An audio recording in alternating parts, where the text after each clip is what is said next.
Hey guys, welcome.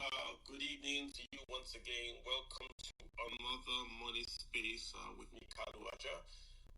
On this speaker, on this space every week, we're talking money, the economy, personal finance, and we're talking how we can make this all personal to you. How can the money topics of the week be personal to you so you can be better at managing your own economy and, of course, becoming a better manager and owner of money.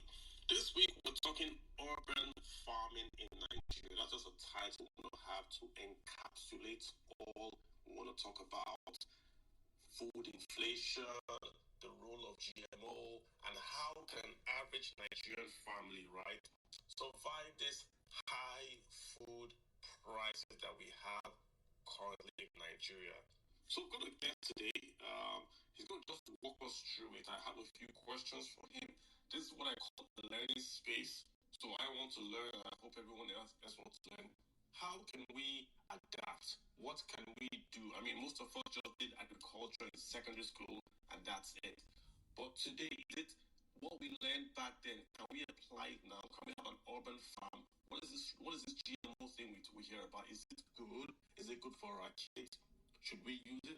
That's what we're talking about today. So I've got my guest here, Nigel Farmer. I follow him. I learn a lot from him. He's an agricultural extension specialist, farmer, writer, researcher. He's got interest in agri-education and knowledge. So, Nigel Farmer, please unmute, say hello, introduce yourself to us, and then let's take it from there. Go ahead, sir. Thank you, Boss Kalu. My name is Olariwa Joa Kintobi, and I am a farmer, right? And I'm also an extension specialist. And my extension is we have government extension agents and we have private extension agents. Mine is more private. And then I also work with some international development companies around social agriculture. It's a new form of agriculture where agriculturists use social platforms to create new markets, learning system, and as well livelihood. So it's a new big thing that is happening in African agriculture. And I'm also into education. So I work as a part-time in the Federal University as an agricultural lecturer. Gotcha. And I'm open to answer the questions you want to know more about. Yeah, great. Thanks. I think you're the right guy to have you on the space. Let me start with this, right? Why is food expensive in Nigeria? And there's a data I pulled up. I think I should have material. If you look across the world, Nigeria is the country with the highest cost of food. And how we measure this is how much the household spends on food. Even when you measure Nigeria with, say, Cameroon and Ghana, we're still high. If you were measuring the Western world, we are very, very high. So the average household in Nigeria spends, I think the data is about 57% of their budget on food. Why is food so expensive in Nigeria? Thanks, Kadu. The thing is, our problem, so I would say, I finished university 2013, 2014. And then our challenges, whenever we're talking about challenge of agriculture, then is more around, lack of infrastructure, lack of capital, and all of that. But presently, those problems are not being solved. Presently, we have our problem is not compounded with the insecurity aspect. The major responsibility of the government is to provide security for every other person or every other sector to try. And so if they fail at security, then they have failed the whole economy. Now imagine 2 years ago, the Katsina state government, they were not able to cultivate 1,000 hectares of land. And if you do analysis in 1 hectare, so let's say they want to use 1 hectare of land to plant maize. On each hectare, you will get at least 2 tons of maize. Now, 2 tons times 1,000, that is 2,000 tons, right? And at the present price for maize, which is around 700,000, 800,000 per ton, you are looking at around 87 to 90 billion naira. That is lost to insecurity in that state alone. Now look at that in other states that are also being engaged that are also, having the insecurity issue. So that is one part. Secondly, is that I did a research that was 2 years ago, and I interviewed 6,000 farmers in North Central Nigeria. And the average land size they have is 2 hectares, which is around 30 plots. So a family, a farming household is dependent on 30 plots of land to be able to provide food for themselves and also for Nigeria. And that is how you have them across Nigeria. So the major people that are producing our food are small scale farmers using hoes and cutlass. I think 3-4 years ago, you look at the investments like lending data. Agriculture is one of the least funded sector by this commercial bank. Even real estate get more loans and credit than agriculture. And the reason is because of the risk, in agriculture. If you go to all these microfinance and these local banks that are in the community, they don't give loans to farmers because anything can happen and it's not insured. So they prefer to give loans to people that want to buy land or give loans to people that want to start selling maybe clothes and stuff like that. But they don't give money to nowhere to farmers because of the farming is classified as high risk. With the present climate change, we were not aware about this issue last year, but last 2 years ago, around this, erosion and there is when they opened the Cameroon Dam, all our farms, the North Central State, all I was saying that they lost millions of dollars in investment.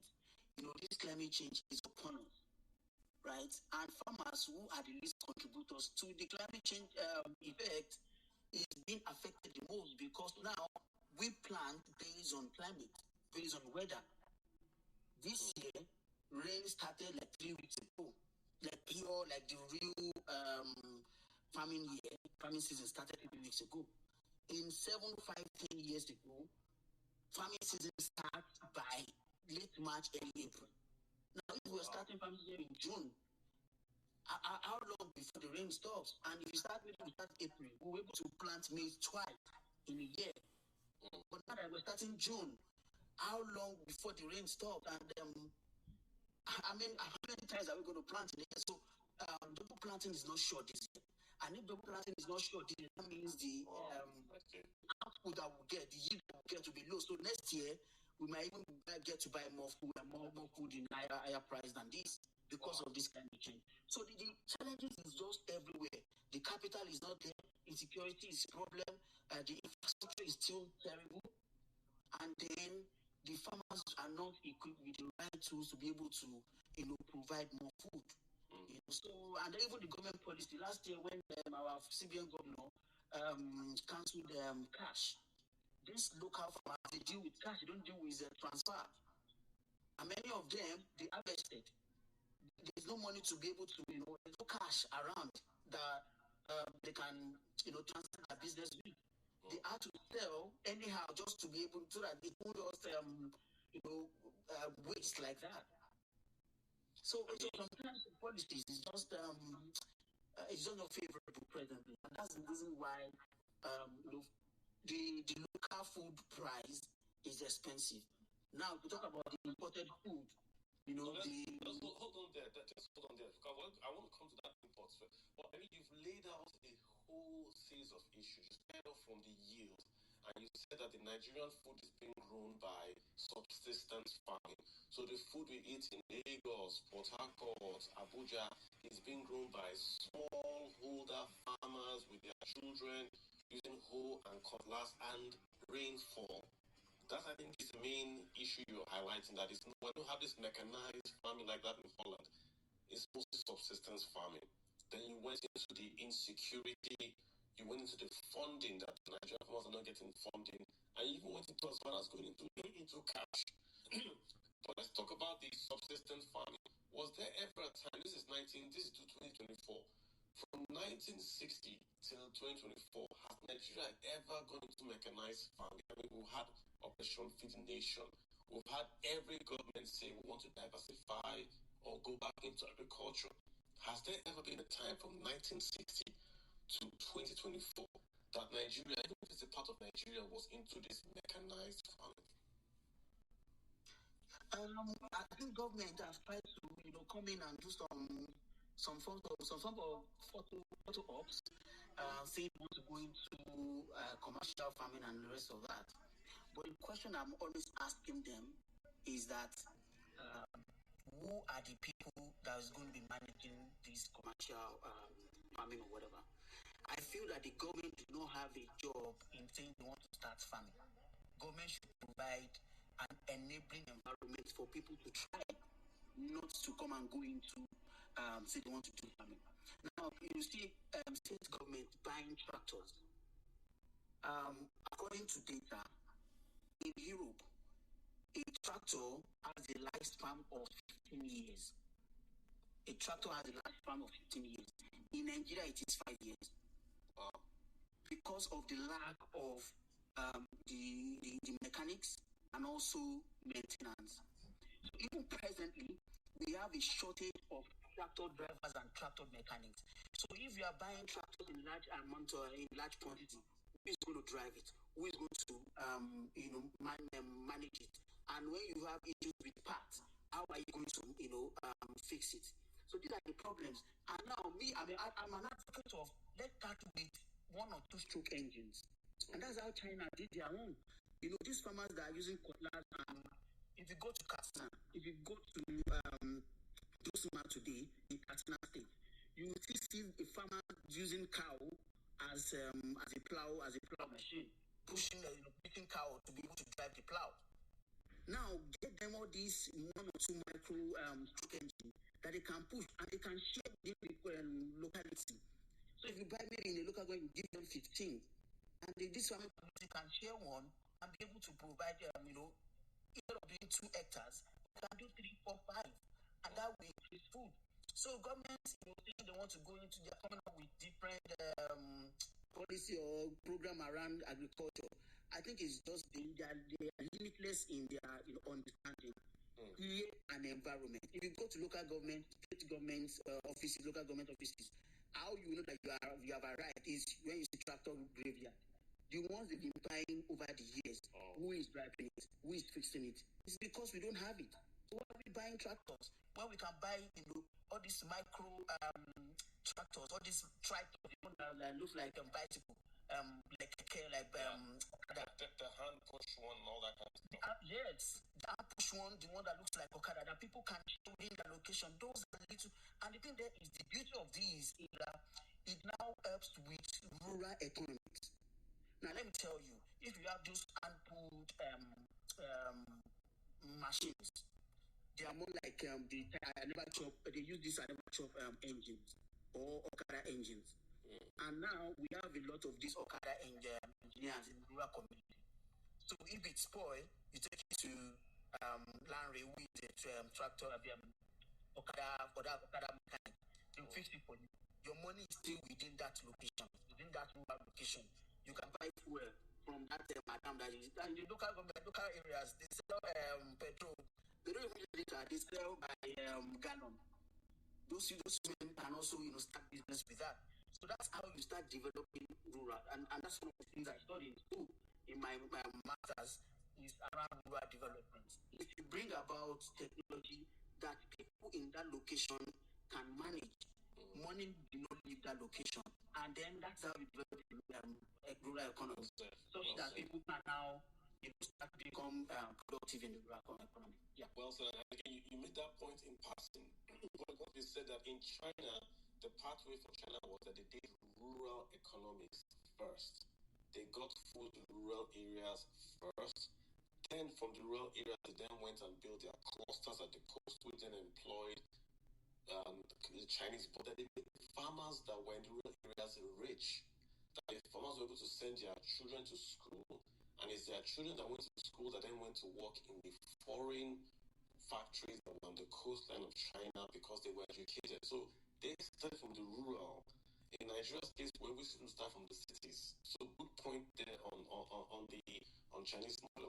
So let's now come to the issue now. If we have agreed that the local farming is subsistence, the yields in Nigeria, and we have this banditry, insecurity, lack of funding, are imports now the solution to the issue we find ourselves with in Nigeria in terms of the food? When we get the food prices down, should we import? Does that kill local farming, or how should we import?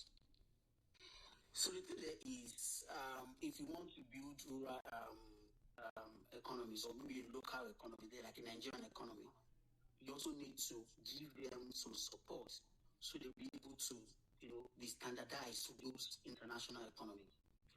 See, somebody said, we are not patriotic, that's why we are not buying made in Nigeria. All of us, as an individual, we are, how do I say it, like, we are justified, like, in our activities. Two things happens before you buy any products: price and quality. So if the price of a good is cheap, the first thing that comes to your head is it quality? So if you produce locally and the qualities are good, you will not buy international products. And that is, so there's no patriotism about either we're buying locally or we're buying international produce. It is based on price and quality. If your price is cheap, if the quality is no good, your customers will not buy. It's just like the normal local rice. Oh, the price is cheap, but it is filled with stone. People will not buy it. But if they import rice from Thailand, it is expensive, but the quality is perfect. They will go for it. So there's no patriotism around buying made in Nigeria or not. If the price is okay and the quality is standard, people will buy. However, around importing or supporting local economies, you can import for the crop or products that we do not have production advantage. So it's what they call production advantage is when you can produce conveniently than other economies. For instance, onions. We can produce onions without even GMO. Hybrid PH, we produce onions and we export onions to neighboring countries. We have production advantage to that. Maize, we have the land, we have the the whole thing that we can. So it doesn't make any sense importing maize because we have the land. We can actually have the production advantage if we put everything into perspective. However, for those crops that we do not have production advantage, we can import it. But the ones that we have production advantage, we need to ensure that we are actually doing it. Because today is, if we continue to import every food, then we are carrying all our money to improve international economies, while our youth here are not, being productive. So I feel that at the end of the day, for the crops that we have production advantage, we should, put some effort into it. And the ones that we don't have production advantage, we can import that. And that is how we can grow. Because now when we grow those ones that we have production advantage, now they can make profit and start investing into those ones that we don't have production advantage. And little by little, the economy start growing. But we cannot leave our own local ability and focus on international, products. At the end of the day, we are going to kill our local economy. And that is how why we need to improve our farmers here for those crops that they have production advantage.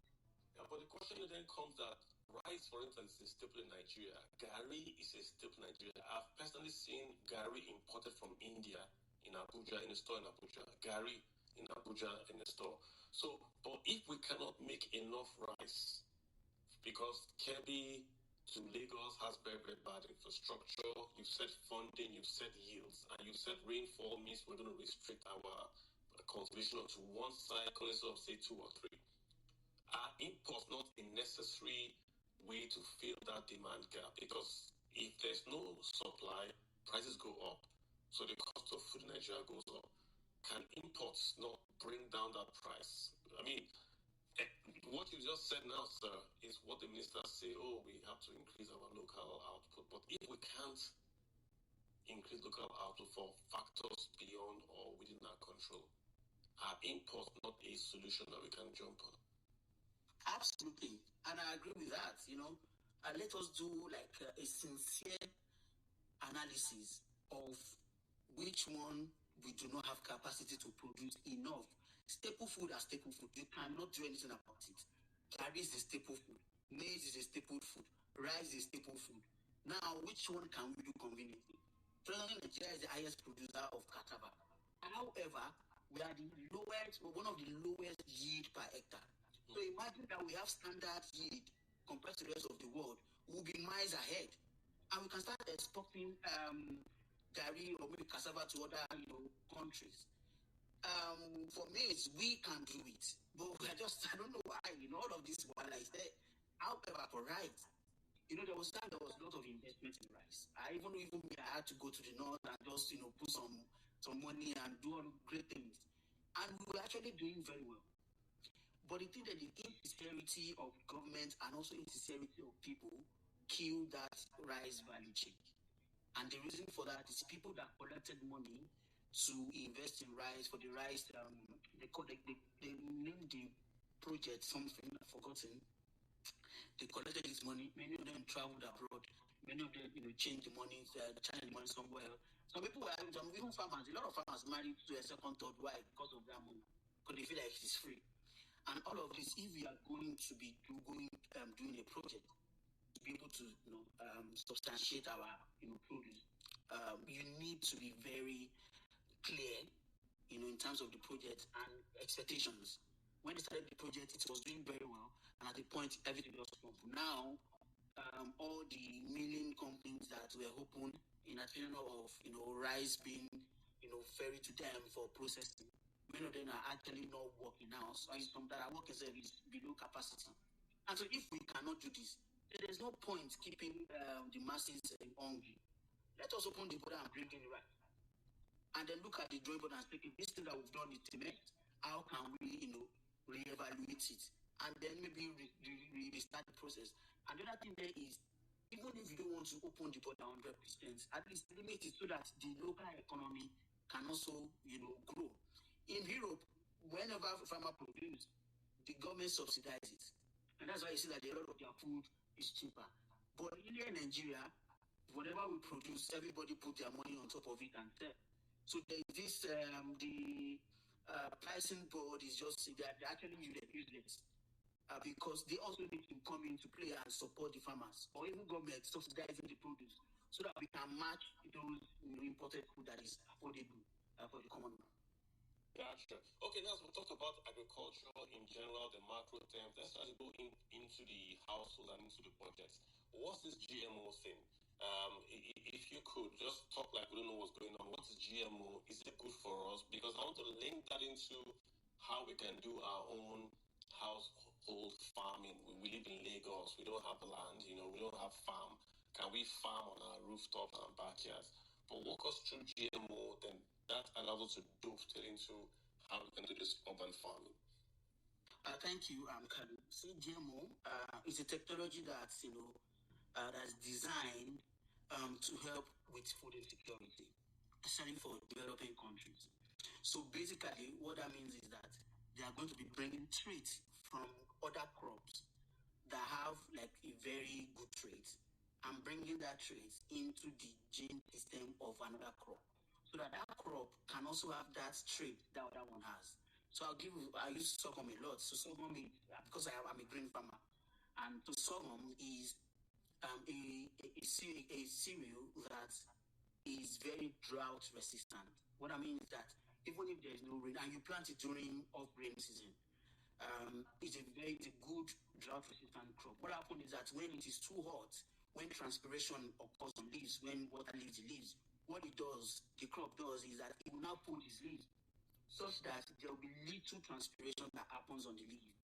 And even if there's no much water in the soil, the water in the stem will be preserved so as to continually support the growing of the fruit, the grain. So even if there is no water, sorghum will continue to do very well. So it's more like, okay, this is drought resistant. With the climate change that is happening now, how can we ensure that our maize can also withstand this drought? So they now take that trait from sorghum and put it into maize such that it can now withstand that drought.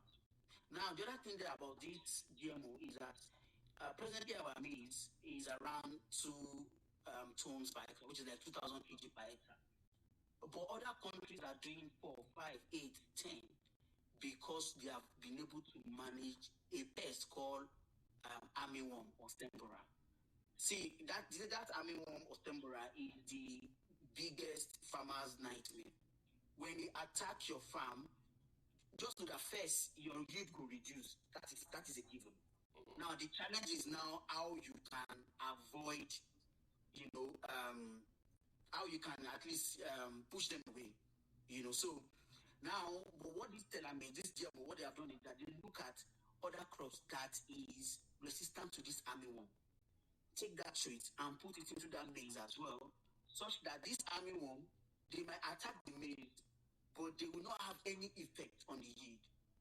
Such that we can continue to have a good yield. So that's why they are promising that with this GMO maize, you can get up to 9, 8, 9, 10 yield per hectare. Because what they have done to the gene system is to ensure, to enable it to resist that armyworm pest and the drought. So that even if there's no rain, they will do well. Even if armyworm infects them, they will also be able to survive.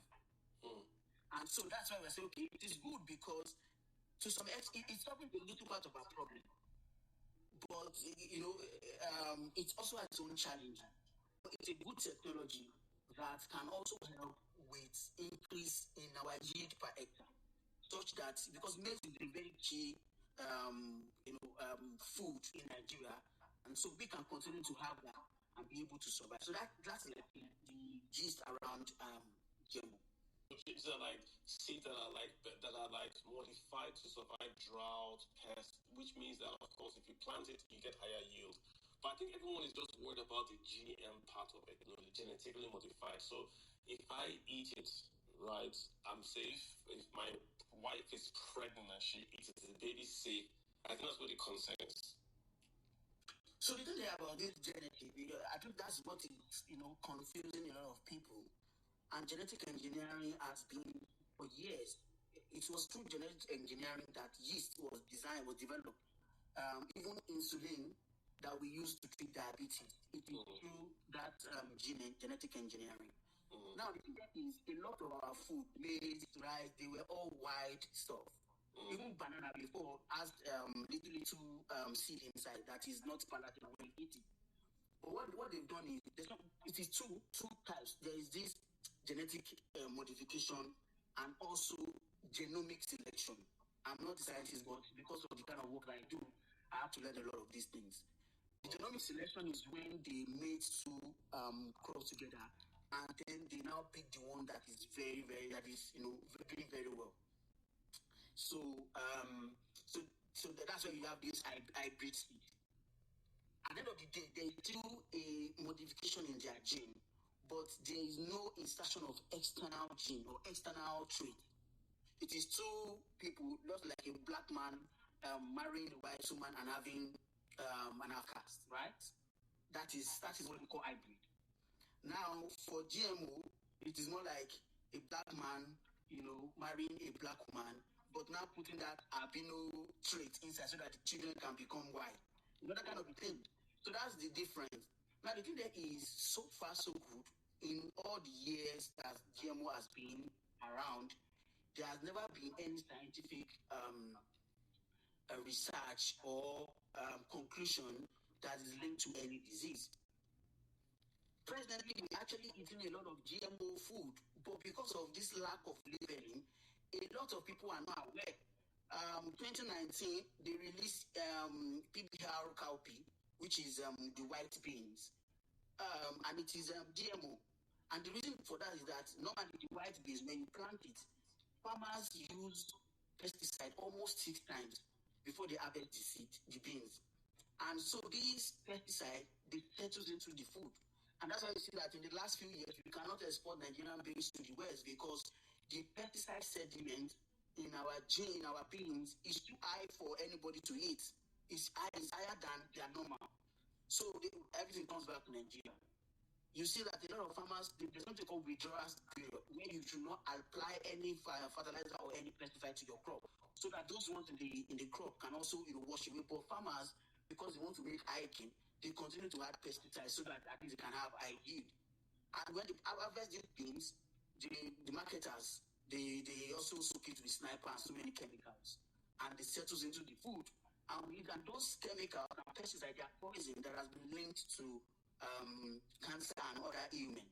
So with this GMO, you don't need, with that PBR copy that was released in 2019, you don't need to have too many pesticides, because the beans itself, the plant itself, will also be resistant to that pod borer disease that affect the beans. So far, there has not been any illness linked to GMO. However, there has been scientific linkage between those pesticides and cancer-causing issues. So far, so good. There's not been any confirmation about that. All right, gotcha. And just a quick one, guys. I see your request to speak. Don't worry, you're going to speak very soon. I'm just going to ask you more. I think the last question about urban farming, then we can all hop in. I'm trying to take it macro. You talked about GMO. Let's now go into, if you live in a city, how can you farm, right? But just to come back to you, Nigeria. So Nigeria, just to be clear, right? The GMO, if I hear what you're saying, we're already eating GMO. It's already in Nigeria. And for now, it is safe because it improves yield. So it's more like eating cornflakes. It's from corn, but it's cornflakes. I don't know if it's the same thing. That's processed corn, but it's not GM corn. So is GMO more like eating cornflakes that is from corn, or is it more like eating something else? Just final one on that. I'll let you go. So it is not like eating conflict, right? Because conflict is more like a processed corn, right? But the thing there is, the corn itself, is it a local breed, or is it hybrid, or is it genetically modified breed? So the thing there is, we cannot know if it is GMO or not, because there's no, you cannot differentiate it physically. So if I have a handful of GMO beans on my hand and the hybrid beans on my, you cannot tell the difference, because the modification is not to the physical appearance, but it is to the genetic constituent of that seed, seed. So GMO is more like and the danger of GMO is such that the researcher or the producer can weaponize it. It's just like having a gun. Are you to secure, or are you to shoot? So that's the challenge. So you cannot know which one is GMO or which one is hybrid. I don't think I answered that question. Yes, I hear you. Because even in America, it's a big debate around seeds. Monsanto, also guys want to do seeds on Ohio, and the way I understand is that when you plant the seeds, you get the higher yields and all that. There are lots of laws to saying don't plant the seeds, because the seeds can germinate, the pollen can go into the other field that is not GM. So even here, there's a lot of debate around it. But like I said, if we have low yield and we're high disease environment, maybe GM could be a way out. But last one again, just to make the point, lots of Nigerian food is banned from being exported to Europe because of the use of chemicals. I know a long time ago our beans were banned, even our yams were banned. It's so bad that I know a farmer in Nigeria that takes the yam heads from Nigeria, he goes to Ghana and plants the yam heads in Ghana. Then he exports the yam heads from Ghana to Canada. And on the carton, it listed yams from Ghana, but it's actually Nigerian yams. And the Nigerians in Canada, the exporters, everybody knows that when you see those exports from Ghana, it's Nigerian yams. But you can't do the yams from Nigeria because it's banned. Got the use of pesticides. So this would help in that, right? Because like I said, we don't use herbicides and pesticides on the GM. That would help in the exports, correct? Yeah, so the thing there is, even if you're going to use pesticide, it's going to be very minimal, because the plant itself is resistant to that pest. So, and that will reduce the use of pesticides, which can affect the quality of the food that we consume, or even the ones that we export. Yes.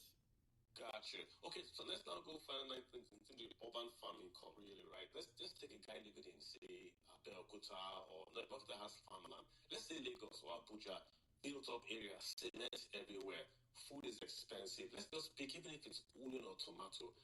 How can we, you're going to, or you can't describe, but how can we get into this? Is it worth it to start with, even plant tomato in the backyard? Or should we just go and buy it? Is it actually worth it to have our own small urban farming in the cities? Oh, absolutely, yeah. And even recently, because of the challenge, some people are sending me a DM that please come and teach us how to plant our own food. You don't even need to have a farm to be able to call yourself a farmer. Basically, what the crop need is just a stable soil that has nutrients, right? And even anywhere you live, you can actually plant your own food. You can have your own vegetable, at least to some extent.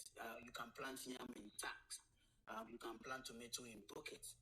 You can even grow your own fish in a bathtub or in a container.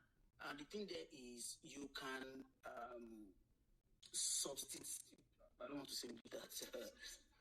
You can actually do something little by little. So the tomato, the pepper that is expensive now, you can actually have a bucket where you grow your own pepper and be able to harvest it when you need it. So the thing there is, regardless of wherever you are, so far there is something to hold the soil in place and give support to the plant.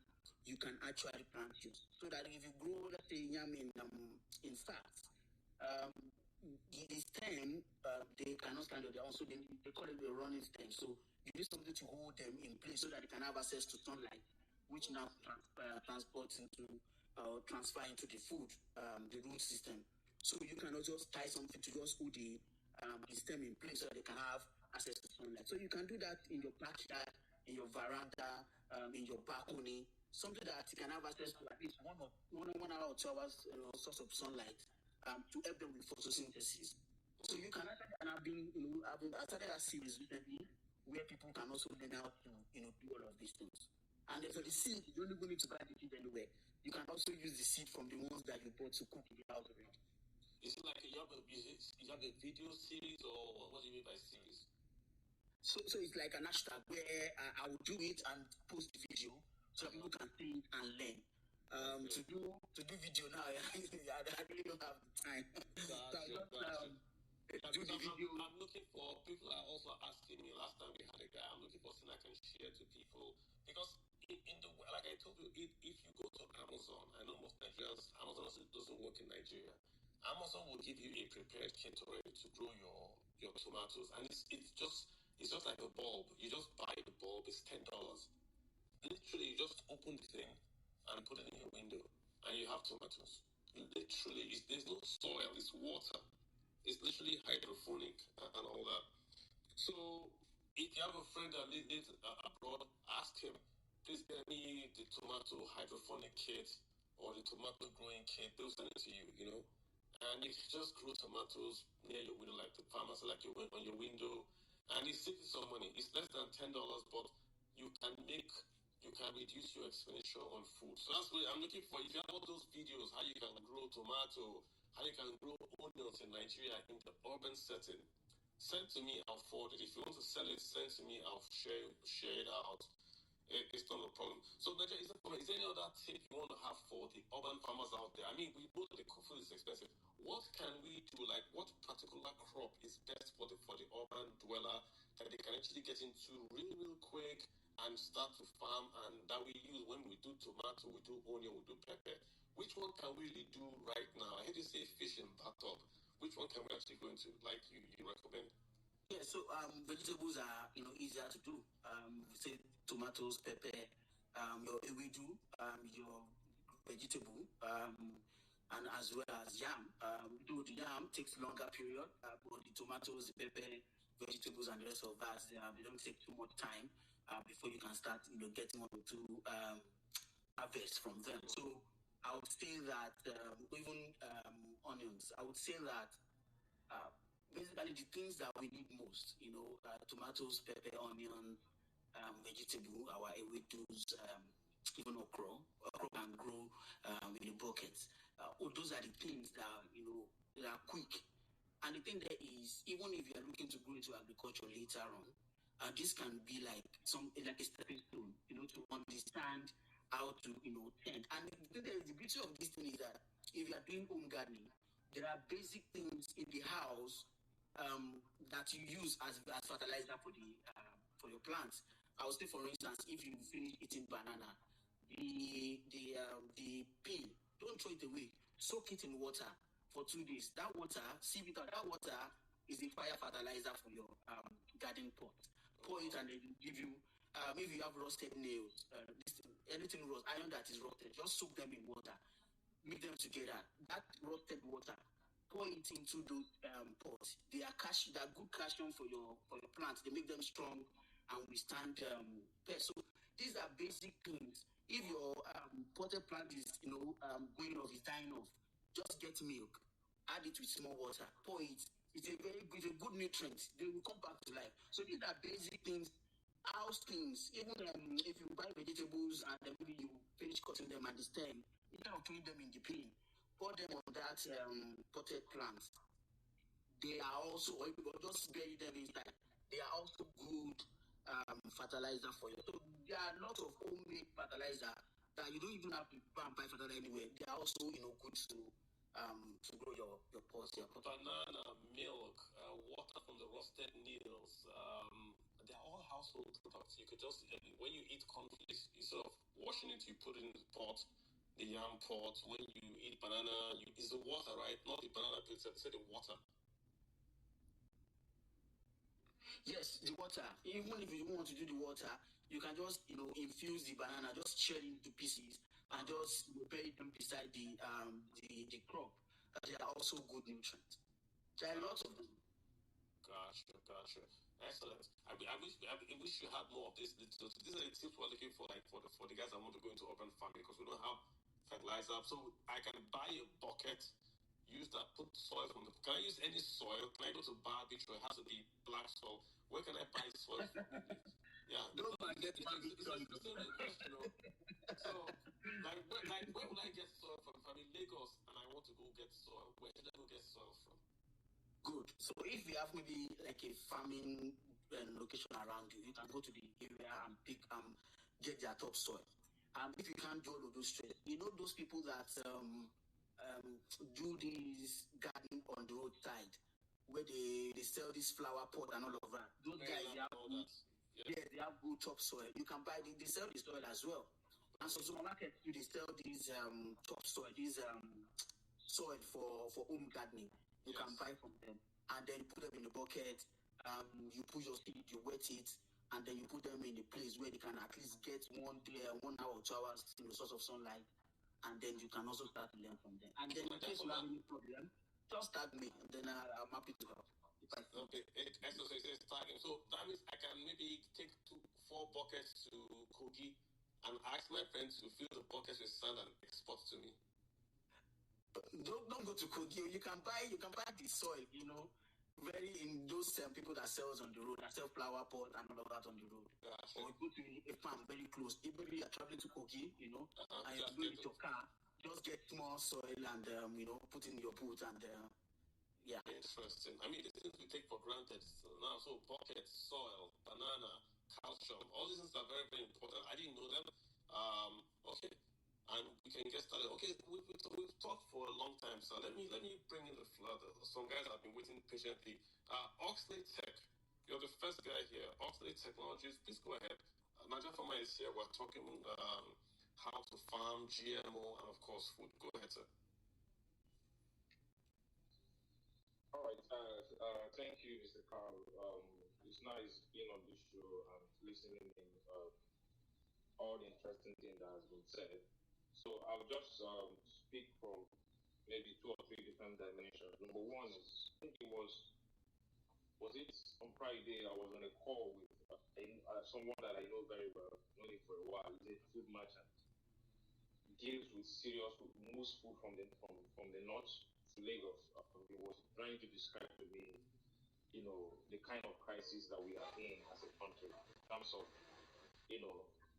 some of the places has connections where they are merchant, means they aggregate food and use trailer to bring them down to Lagos, you know.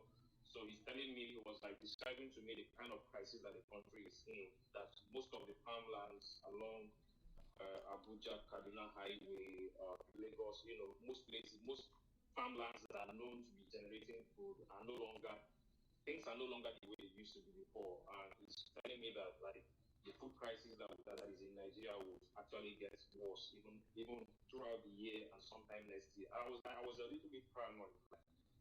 Like is it serious? He said it's actually very, very serious, and that's why even beans and rice, so many things are on the high side. Now he described to me some of what, you know, he gave me a kind of a hint of the kind of the supply chain problem that we have. He said, you know, bringing a bag of beans, they sell it 150,000 in Lagos. So a bag of beans in a trailer is 8,000 naira per pack to sit in a trailer. So and a trailer carries typically 300 bags. And we did the maths while we were on the call. It was almost 2.5 million to move a trailer ship of maybe bags of beans from maybe somewhere in the north to somewhere in Ogun State or Lagos. And I was a little bit alarmed. So it gave me a sense of the kind of crisis that we are in. And there is actually serious food shortage in the country, right? So, and people that are talking about, you know, bringing in, opening the borders for food to come in, there is a genuine argument in that because there is actually, you know, you know, the stock is actually down, and also our brothers from Niger actually crossed the border to buy up some food and move north, right? Why there is no enough food coming from the north down south, you know, Nigeria. So it's a major crisis. Now, in terms of importation, my fear with importation is because when I heard the government announce the policy of that they want to see how they can open the borders to bring in food. Now I became a little bit afraid because I know I've read that some of these European countries have some, you know, reserves, you know, of, you know, grains that probably for regulation reasons or maybe things for because in their own countries there are strict regulations, so they are trying to look for a way to, you know, open up those silos or you know, and ship it down here. And I'm a little bit afraid ship it down to Nigeria. I'm a little bit afraid, like if that is the case, are we not at risk as a people? Our people may be at risk because there are some storages out there that have lasted, some of them for 5 years, 8 years, you know. And so if an opportunity is given for some of these things to come in, they might just ship it down here. Our people will be eating it and all of that. So how safe is that? Thirdly, in terms of GMO, I was having a conversation some time ago, many years ago. No, it wasn't up to a year, with a friend of mine that did. He's a friend and a former colleague anyway that did his masters in Coventry University in the UK. He was telling me about in agri, I think it's agri-related course, and he was trying to explain to me how this what's it called now, GMO works. And yes, sometimes it's safe in a country where there are strict laws and regulations. It's safe because the scientists. If you don't mind. Yes. Okay, yes. So I'm saying that it's safe where there is regulations and laws, but in a place where there are no laws and regulations, it's a little bit scary because he tried to explain the fact that sometimes if you want a tomato not to spoil so easily, there are some kind of things that they do, even going outside of the tomato grain to cross something genetically to make a tomato to even last for 5 days without breaking. And if scientists can go to that extent of, you know, making a tomato to even last for a week without getting spoiled, you know, it's a little bit scary. And he explained how far they can go, you know, to do that in environments where there are no good regulations and laws. So I think for GMO, I'm a little bit paranoid with, you know, GMO.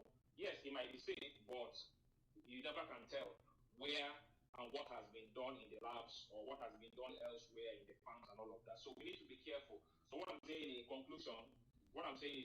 there is serious food insecurity in Nigeria, and all of us need to wake up. It's either we are going to all become farmers one way or the other. Yes. So that's my contribution. I appreciate that. Yeah, good points there. And Niger Farmer, I think, touched that earlier. I mean, we all know there's food crisis. It's apparent now. And that's why sometimes my question is why there is no urgency or speed to get it sorted out. AfriBull, welcome to the party. AfriBull, what's on your mind? Hi, Carl, can you hear me? Yes, I can. I can hear you. Go ahead. Yeah, thanks for the opportunity. Niger Farm, I really appreciate the insights you've given up to now. Just had a few questions because I'm going to touch on the policy side because you talked about some of the more intricate problems affecting artisanal or small-scale farmers, and I wanted to get your thoughts from a policy point because we've had the CBN Agriculture Fund during Buhari's time, and of course that didn't have that as much impact, if any impact at all. And I wanted to get your thoughts on what, from your understanding of the current problems, how would you advise on policy to improve productivity of small-scale farmers? And regarding also the relationship between small-scale farmers you mentioned and more larger, say, cash crop farmers, what do you see their role in playing in incentivizing bigger players to come into the agricultural sector? So that I wanted to just get, that's just my first question. So the second question with the urban farming, I'm not sure whether you mentioned specifically, we're talking specifically about indoor vertical farms. And I wanted to also get your thoughts on on the viability of indoor vertical farms. Are they, their cost implications in areas like Lagos or Abuja, are they viable? Or do they depend on the crop? Is there a certain level of skills or technicalities that you need for people to be able to get into that? And is there a scale limitation? Do they need to be of a certain scale to be viable in the city? So those are my two questions. I'm interested in your thoughts on that. So the first one was about you were talking about how to do it. Did I hear you say the policy direction?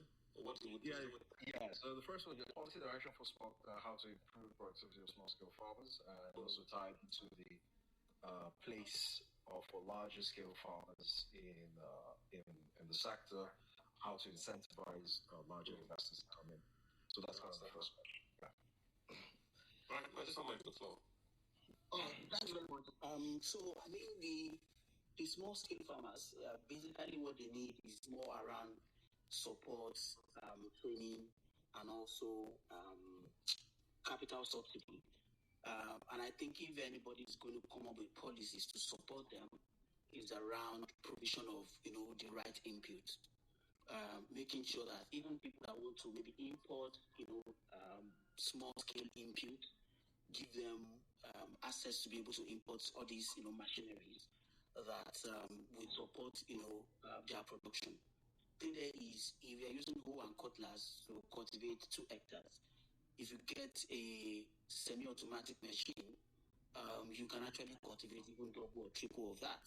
So I think it's around input, because many of these inputs, some are we can develop here in Nigeria and some can be imported. And I think like if we import some, that gives our own local fabricators the insights into how they can come up with their own. So I think it's around input. The thing there is for bigger farms, I'm not really sure around what policy or what support we should give to bigger farms. But what I think is we a bigger farm can do is to have like a farming estate. These small older farmers, somebody can come and make them a farming estate, provide the input, and then buy the product from them. And then so instead of starting all over, you can actually because these farmers, they are ready to work for places that are secure. They are ready to work, but if they have the input, whatever support that they need, you can now create them into farming estate and buy back those the harvest. I've seen the case of our for myself and some other investors. We invest in ginger in Kaduna State. What we did was provide them with the fertilizer, the seed, and everything. And when they harvest, we subtract the money from that input. So if you're harvesting let's say 5 bags, for instance, we take out the cost of that seed that we give to you and the fertilizer, right? And then we now pay you back, based on, after the whole calculations. So it's also a means of support. Somebody can come in and, make them into farming estate. Now, around vertical farming or in urban settings, this is my friend, Samson Prolific. It's called Samson Prolific. Samson Ogbole is into hydroponic production, and then he can set up vertical farming in anywhere you are. So you don't actually need too much skills to have those vertical farms in your own house.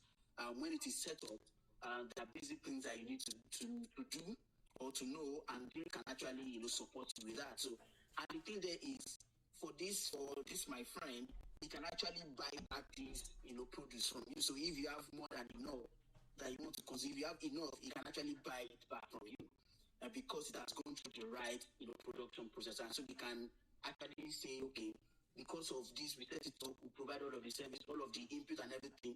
We can trust the quality of your output, and then it can be standardized. And so they can, even after you have more than enough for your own house consumption, they can actually buy it back from you. So yes, and that can happen, and then we have somebody doing that already. So let me ask you my follow-up question. If I had a BQ, I had a boys quarter in Ikeja, can I you know how this has a normal Lagos boys quarters? Can I convert that boys quarter to do agroponic for my tomatoes indoors? It's possible, right, with the lights and all that. The thing there is, at the point, so the normal BQ in Lagos now is very small. Just a room, just a room, yeah. Which is sort of my follow-up question. Right? Is there a minimum scale for this indoor school farms? That small tiny room, can I do it there? Can I do it there? You can actually do it there. But the thing there is, many of these vertical farmers, they also need source of light, right? Because I'm not very skilled in that aspect. I can't go deep into it, but actually it's something that you can do. But I'm not sure if the roof will be there, because it's more like they call it greenhouse. I don't have deep skills in that. I think maybe you can also invite him to one of your programs to be able to give you more information about that. If you can send a DM for him, please, because I want to ask him this. If I have a small BQ in Lagos and I buy the lights, because they sell this special pink lights, if I put those pink lights and I grow tomatoes there, which means I can grow 24/7, no dry season, no season, is it worth the investment? How much would it cost me to set that BQ tomato farm up? What is the return I'll make? Is it worth it? So instead of me renting the place out to someone, I can connect it to a farm in my backyard in Ikeja and grow tomatoes. I eat, I sell. So please, I'd like to bring him on. Let him give me Naira and Kobo. I don't want the big one. I want that small. I have a small room. I want to convert it. I have a kitchen. I live in two bedrooms, right?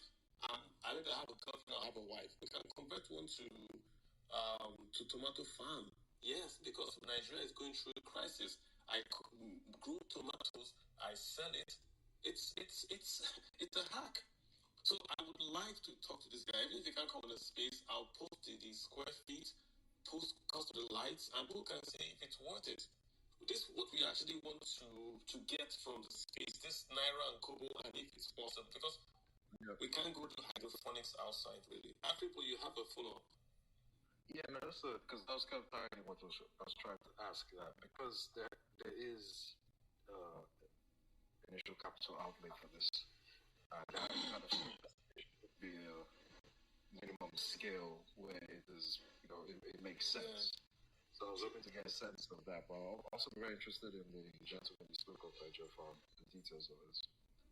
Yeah, we'll try to bring him in. We'll definitely try to bring him in. Even if he can't come, I'll give you the numbers and I'll definitely share it. That I promise, yeah. All right, thank you. All right, thanks, Africa. Yeah, Hassan, please go ahead. Yeah. Thank you very much, Mr. Kalu. Can you hear me, sir? Yes, I can. Oh, good evening. Yeah. Ninja Farmer, thank you so much for the insight you gave us this evening. I've been one of your fans for some time now. Thank you so much. I'm also a farmer. My farm is located along Abuja Kefi Expressway. I've been tagging you for the past 1 week or two now when we've started discussing about this GMO stuff. Please, where can I get Stella maize seedling in Abuja? Can you please help me? I'm a farmer. I also have a poultry, and you know what maize is talking about in the market these days. I want to farm my maize, and I am so happy you are talking about this GMO, this Stella maize. I've been looking for it for the past 1 or 2 weeks.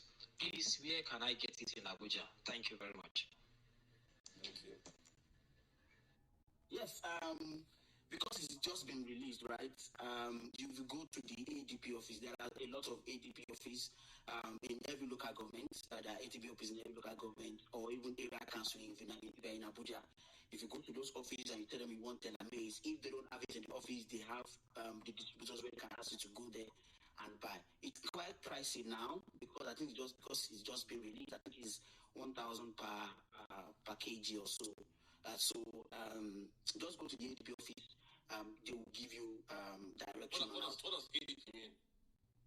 ADP is Agricultural Development Project Office. So ADP office. It was part of those offices they created when they were doing the Fadama project. So they call it ADP office, Agricultural Development Office, Project Office, ADP. Are GMO seeds more expensive than normal seeds? Yes, presently, it is more expensive than the normal hybrid seed out there. But you're able to get more yield from them. So in essence, it's cheaper, isn't it? Oh, yes. By economics, I'll say it's cheaper, yeah. Yeah, with the economics, it is cheaper because you don't have to spend more growing it than the conventional seed. Interesting. Let me bring another farmer in here. I got Haruna. Mr. Haruna, how are you doing? How is your farm? What's happening up top there? Hello, good evening. Good evening to everyone. Long time. Fine. Long time. And then you've got your other line back. Yeah, I got that. I'm doing the space on that line. So you see, we're back. Yeah, so let me just advise you all. If you have two-factor verification on Twitter, make sure you write it down somewhere, or make sure you do a security code and all that. If you change your phone and you do your two-factor verification, Twitter will not accept it, even if you have the correct code. Because I'm a new phone, I'm giving it from experience. So even if you have a two-factor verification and you know the number and you change your phones, it won't go through on Twitter. So I would advise you either take it off or you do the security code, or you make sure you have a backup in case you lose your access to it. It took me a long time to get this back, and I had to pull a lot of strings. They said they can't identify who I am, even though they pay me. Twitter is paying me to post, but they don't kind of identify who I was. But that's the beside. Mr. Harder, please go ahead. Well, you brought up a very controversial topic, this GMO stuff. Me, I'm not for it personally. And why am I not for it? The disadvantage of GMO will be felt in this country maybe in the next 2-3 years. Because of why?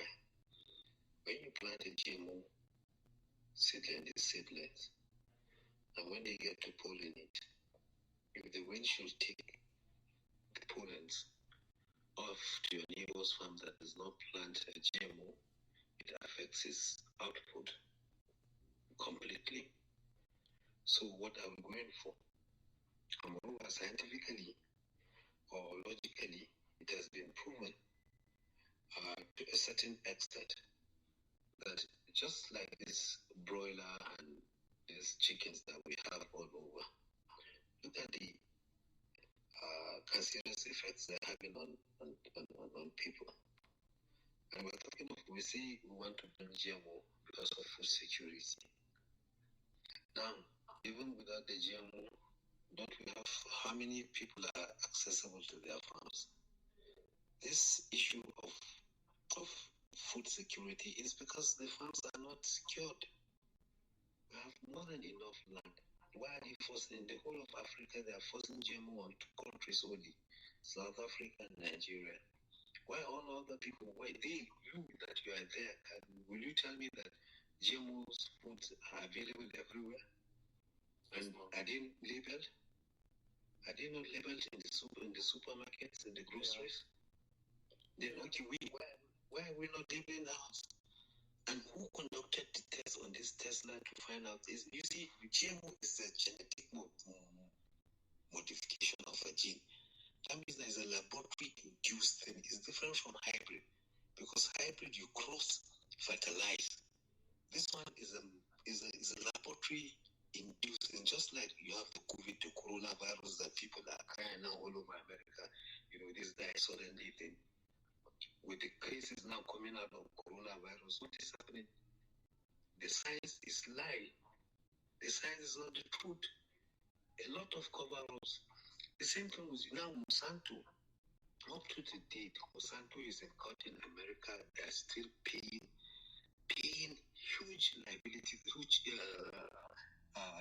legal fees on people that use Roundup. Roundup is a pesticide that was found out to contain elements that cause cancer. It's like a serious, but now they ban it all over Europe. You don't use Roundup. What they have, go to any Nigerian market, agro-allied services, you'll see Roundup available. Nobody is stopping the application, the usage of Roundup in Nigeria. But in the whole of Europe, America is being banned completely. You can never see it on the shelf. Why are they pushing all these things to us? Are they helping us or they're killing us? We're not up there dusting that everything, they will just turn it to Africa. There's a lot of things that are going on in the world that people don't see it for what it is. People are being myopic or are not being honest about these things. The Western world don't want this, but they push it to Africa, and we take it whole and sinker. Why? We don't. Okay, Mr. Anna, honestly speaking, I think your sentiments are what a lot of Nigerians share about the effect of GMO, because we just don't know. It's like COVID. We took the vaccines, we just don't know. But let me see if I can ask you this question.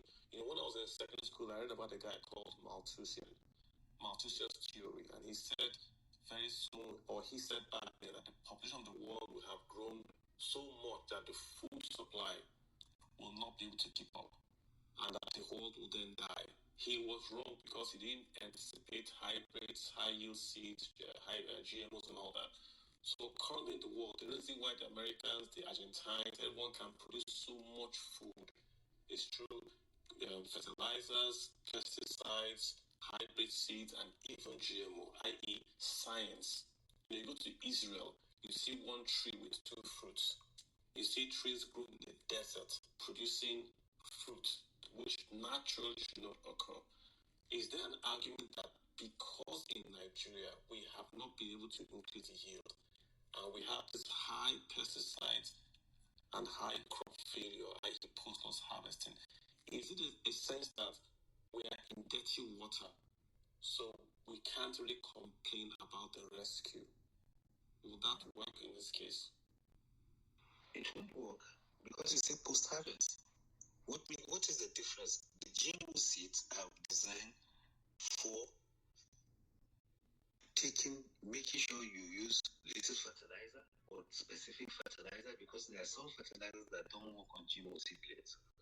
And then it will reduce, and then you can't use all herbicides and pesticides. There's some specific one that goes with them. Now, are you creating market for those people? I think something here. I want him to. Are you creating? You see, the problem is that who are you creating the market for, and who are you preventing? Are you going to prevent your citizens, or are you going to allow the seedlings company to make money out of it? Because the science about it is that the patent goes to these big companies, Bayer, Monsanto, and so on and so forth. Why is it that the most fortified place in the world is one of the most fortified places, the Seedlings Bank in Norway? Why?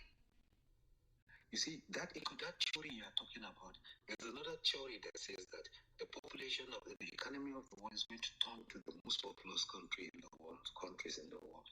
Okay, are they sending this in to reduce our population so that we don't get that economy? So it's a conspiracy theory there. But out of each conspiracy theory, if you dig deep, there's some, you don't see smoke with. Interesting. Mr. Arnold, let me allow.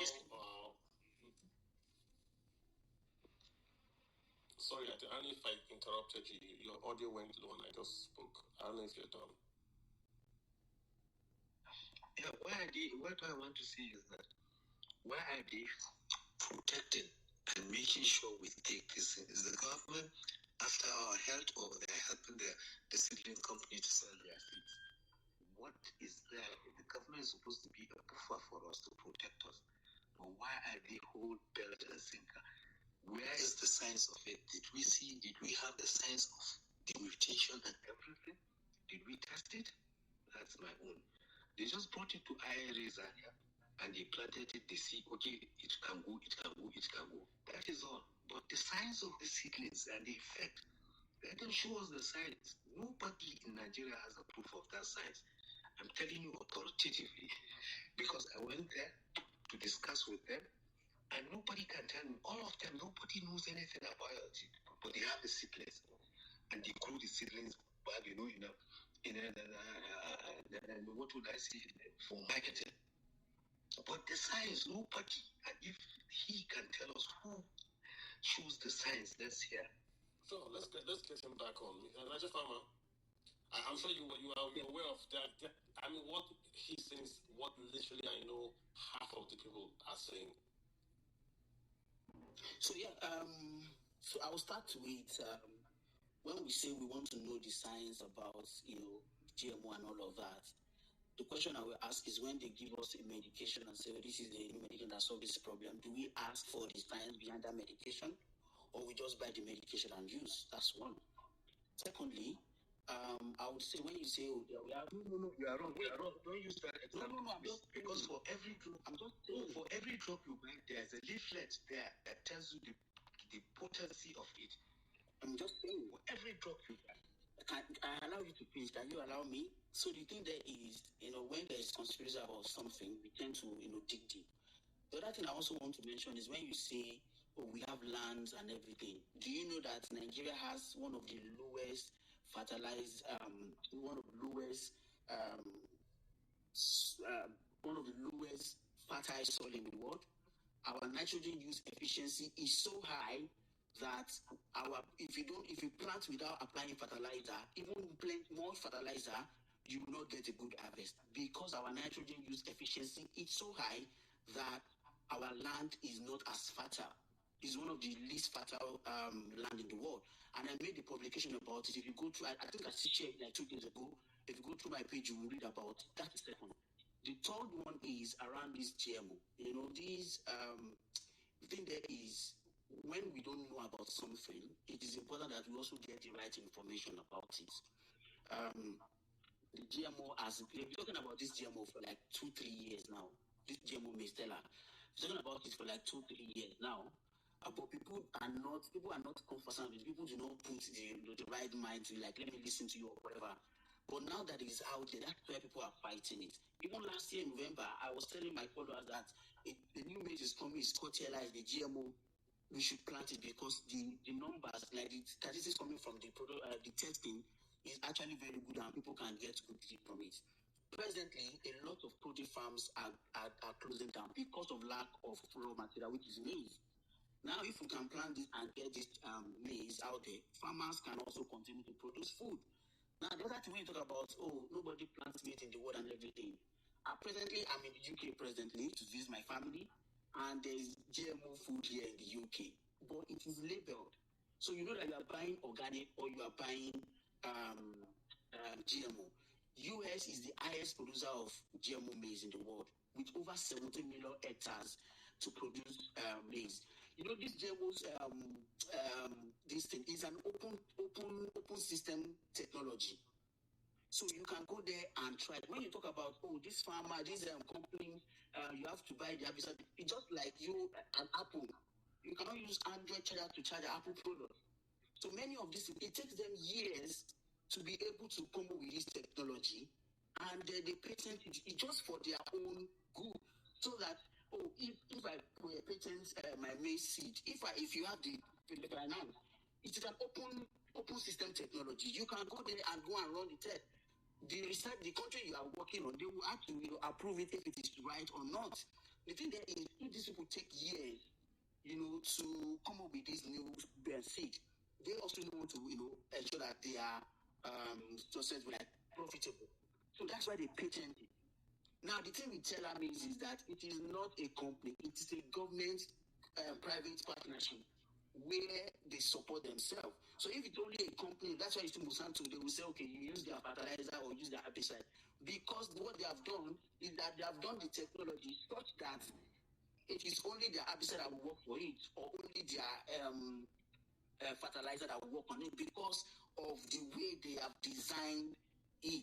And I mentioned it today in my video that this technology can be, tweaked by the researcher such that they will make sure that what they want from it is what they will get. But like the PBR, the pod resistant variety of cowpea, we use NPK 50-50-50 for it, which is a general fertilizer. Because it's a government GMO product that is released, we can use general fertilizer for it. But these big companies, when they take years to come up with a product like that, they also want to patent it, as well as arrange it or design it such that their own product is just like a line of products. Just like we use Apple products. So it is not like they are dumping anything. It is everywhere in the world. Like I mentioned, production advantage. In China, they ban GMO products, but they allow for GMO cotton. In India, same thing. Because they have production advantage for other products, the ones that they don't have production advantage was they use GMO. I'm just saying, okay, we are the highest producer of onions in Nigeria. If anybody come and say this is GMO onion seed, what do we need it for? We don't need it. Because even with the hybrid that we have, we produce more than enough. But the ones that we don't have production advantage on, but we know that we can produce it, let us come with this technology. The thing there is, at the end of the day, we are actually eating GMO products already, but lack of labeling is the challenge. Nigel, just to be clear, just to be clear, you're saying that you only support GMO for just the product will have a huge deficit in production on a supply, i.e. maize and perhaps any other one that you're sure. That's what you support it on. That if the demand is so much and the supply is so little, we should have GM. Exactly.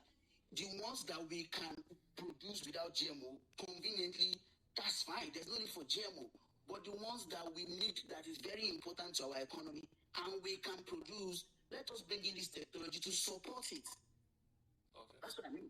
Haruna, he said a lot. I mean, I like the way he explained. You can't use Samsung charger for.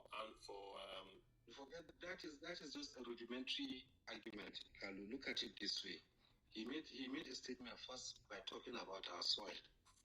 Nigeria, if he doesn't know, from about 1963 to 70, we have soil mapping of Nigeria, and that soil mapping goes to tell you is a well documented soil map per inch.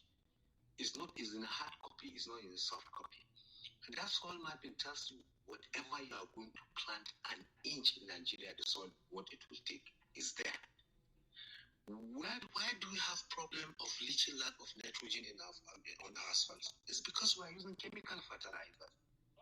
Me, I'm a farmer, and what I do, I've reduced the usage of my fertilizer by about 40%.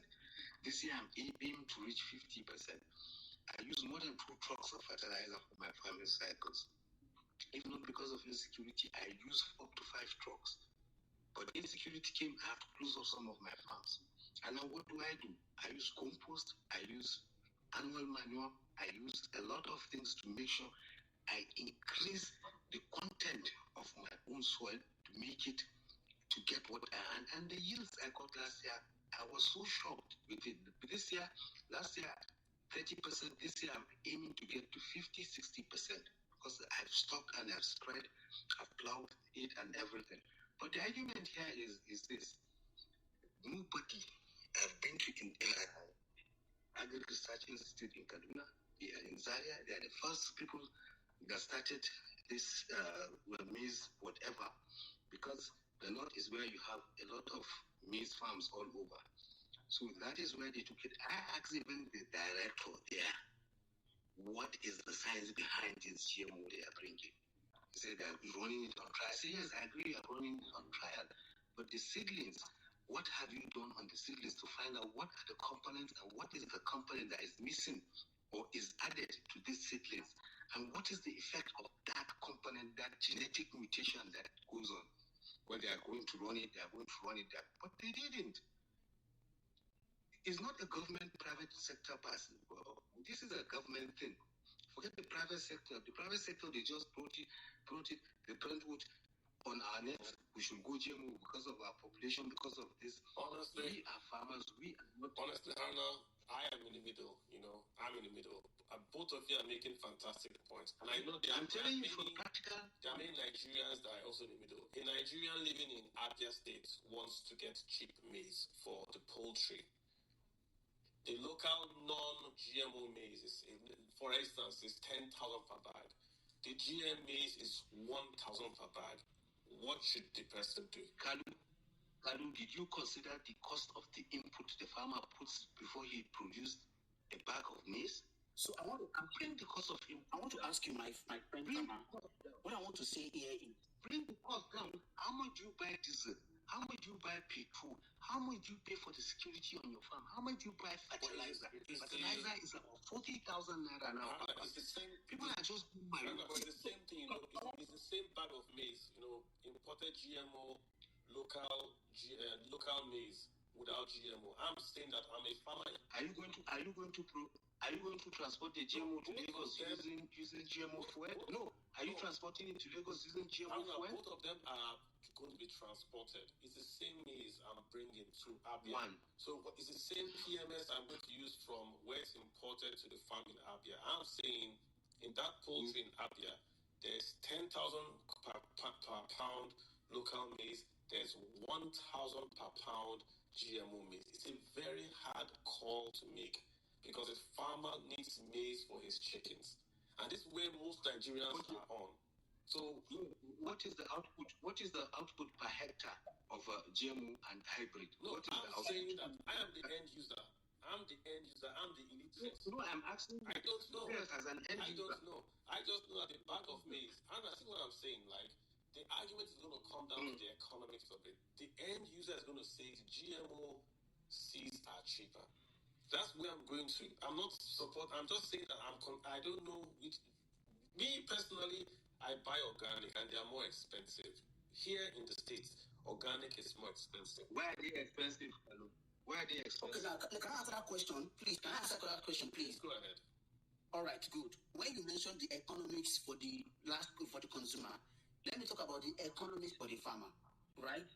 If I plant hybrid seed, I will apply fertilizer twice, NPK and urea. Now, just like you mentioned, they are both expensive now. If I'm planting 1 hectare, I will need at least 300 kg of fertilizer for that 1 hectare. Now, 50 kg times 30,000, that's a lot of money. The cost of pesticide, now that we have an armyworm and we are planting late in the season, there will be a lot of armyworm infestation on our farm. It is happening already. Among are selling 5 liter of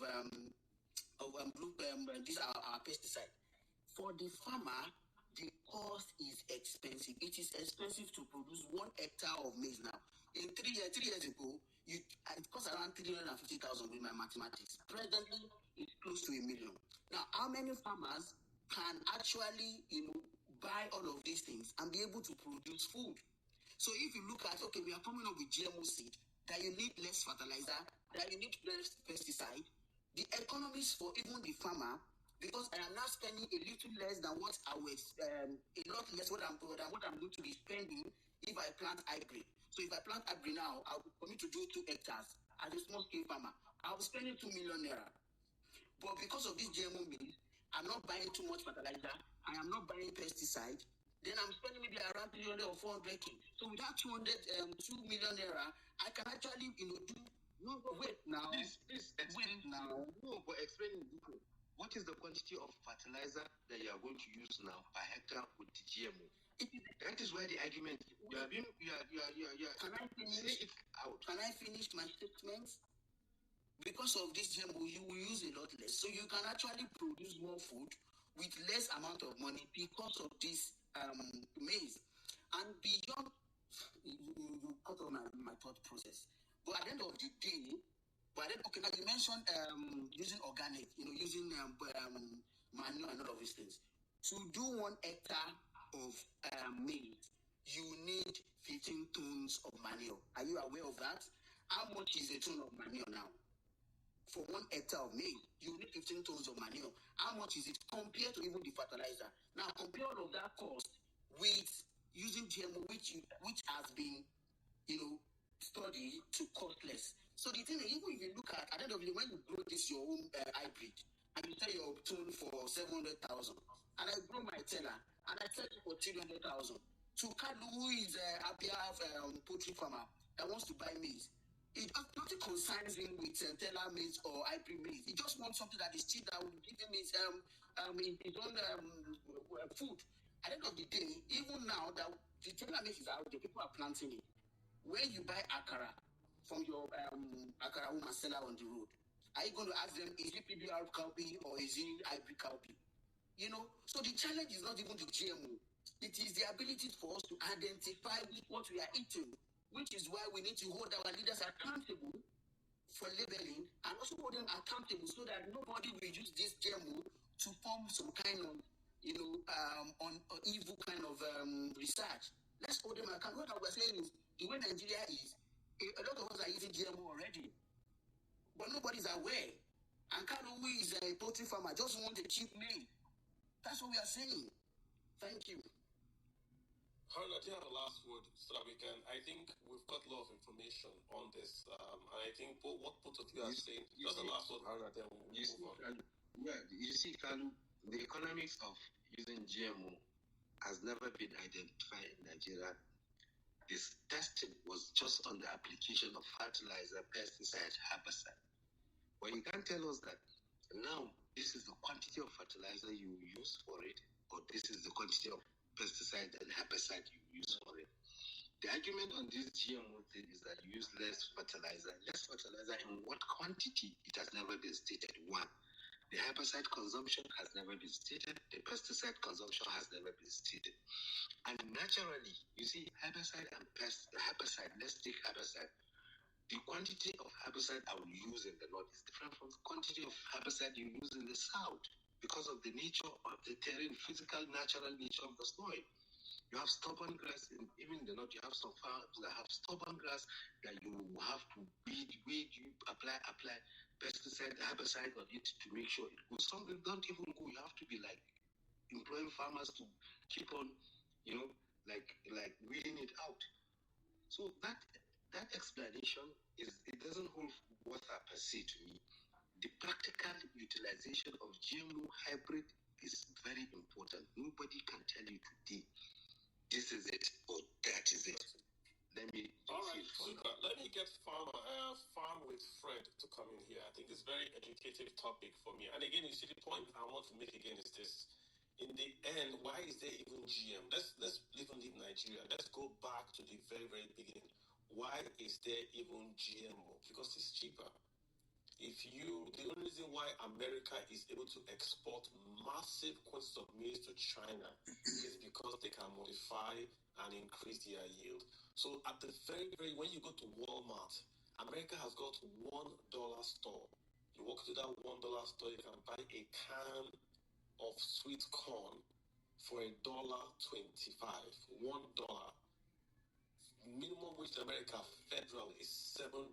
Most states pay $15 per hour, but you're buying a can of corn for $1.25. It's not even up to your minimum wage.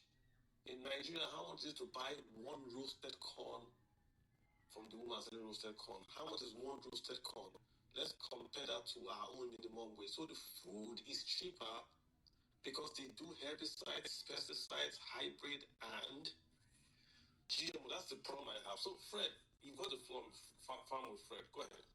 All right, so before Fred, I just posted on the chat the publication I made around why our soil is less fertile. So if anybody have interest to read it, Please go ahead. Thank you very much. And I will share it as well. Fred, please go ahead. Sorry, Carol, let me say something before Fred. Don't forget America put more than $300 million annually on subsidy. Don't forget that. Right? And yet, what do we put on subsidy? Input no subsidy, output no subsidy. So how do you expect the prices of commodities to come down? But the point I'm making is that America is producing quantity. They produce so much food that they throw it away to the ocean. Literally. Yes, because they put subsidy. Yes, Kalu, they do that because they put subsidy at the end of the famine. At the end, what they subsidize, the output is so much that you fish up. That's what I'm saying. That there are many countries that subsidize food, but don't produce food. America produces so because they don't want people to sit down idle. Okay. They make it lucrative for you. Not here that you have to go all the way. You have to spend. You have to pay for everything from scratch to finish. You are on your own. The farmer is on his own. Okay. But there they give you farm inputs, mechanical inputs. Before your harvest, they come, they measure everything, they pay you off. Not they here. Even give the farmers in America diesel. The diesel that you used to farm is different. You see, but here, who gives you colored purple and it's cheaper. And exactly. When the police stop you, if you're driving a 911 truck, they will flash their flashlight into your fuel tank. And if they see that diesel, you're in big trouble. But let's get Fred. Farm with Fred, go ahead. Hi, Kalu. Good evening. You've heard the arguments. We can't decide, yes. But we're learning. So I'm a novice. I'm on a learning space. So go ahead. This is an exciting topic. I'm Fred. I'm not from Nigeria. I'm from Kenya. Mm-hmm. And I'm so happy to know that GMO topic is in Nigeria. And I had promised my brother Niger Farmer that we will be holding this topic concerning GMO so that we can be able to tell our people the truth about GMO and why they need to adopt GMO or why they need to reject GMO. One, I want to give you a very short history about GMO in Kenya. It was first introduced in 2008. Back then, the government that was ruling back then in 2008 to 2012 rejected the GMO.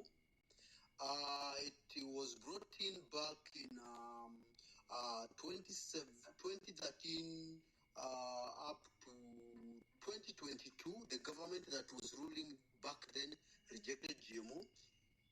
Then, when the current president, whom we are protesting against as we speak,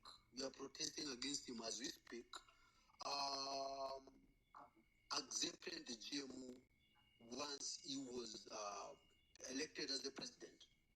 So, and when he accepted GMO, it affected our export market.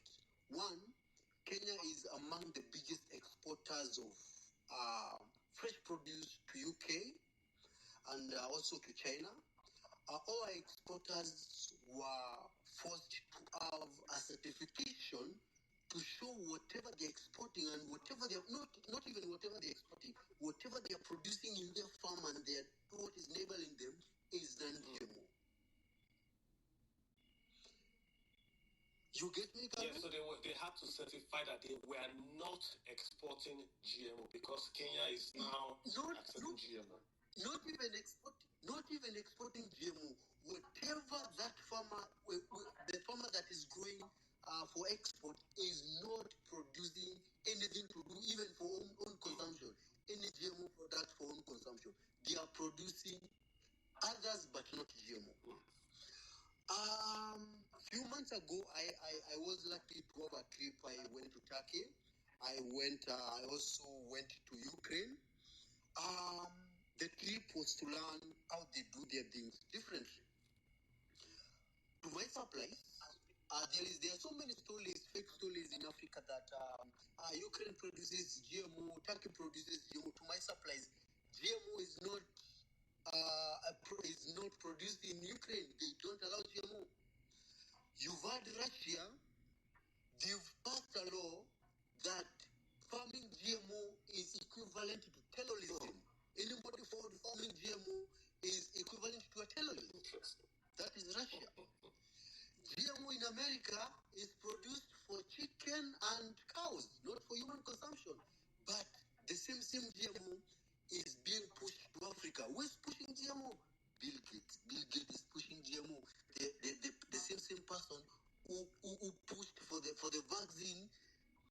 he pushed for tetanus vaccine in Kenya, came tested. Any girl who was injected with the vaccine in Kenya cannot conceive as we are speaking. Are you saying that's factual? That you are saying that if you take tetanus shots in Kenya, you can't have a baby? Is that a factual statement?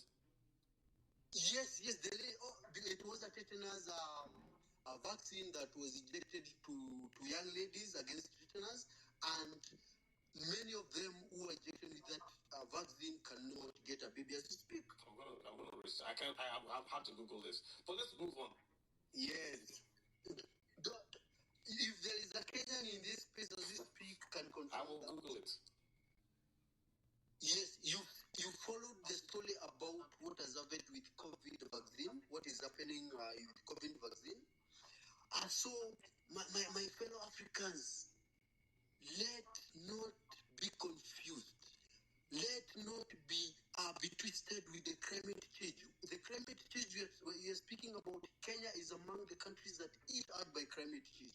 And when you speak of climate change, what is it we're talking about? You're talking about excessive heat, excessive rains that is in our country. The only thing that can change the climate change, we can be able to cap climate change with, is not GMO, is changing our farming pattern, is introducing irrigation.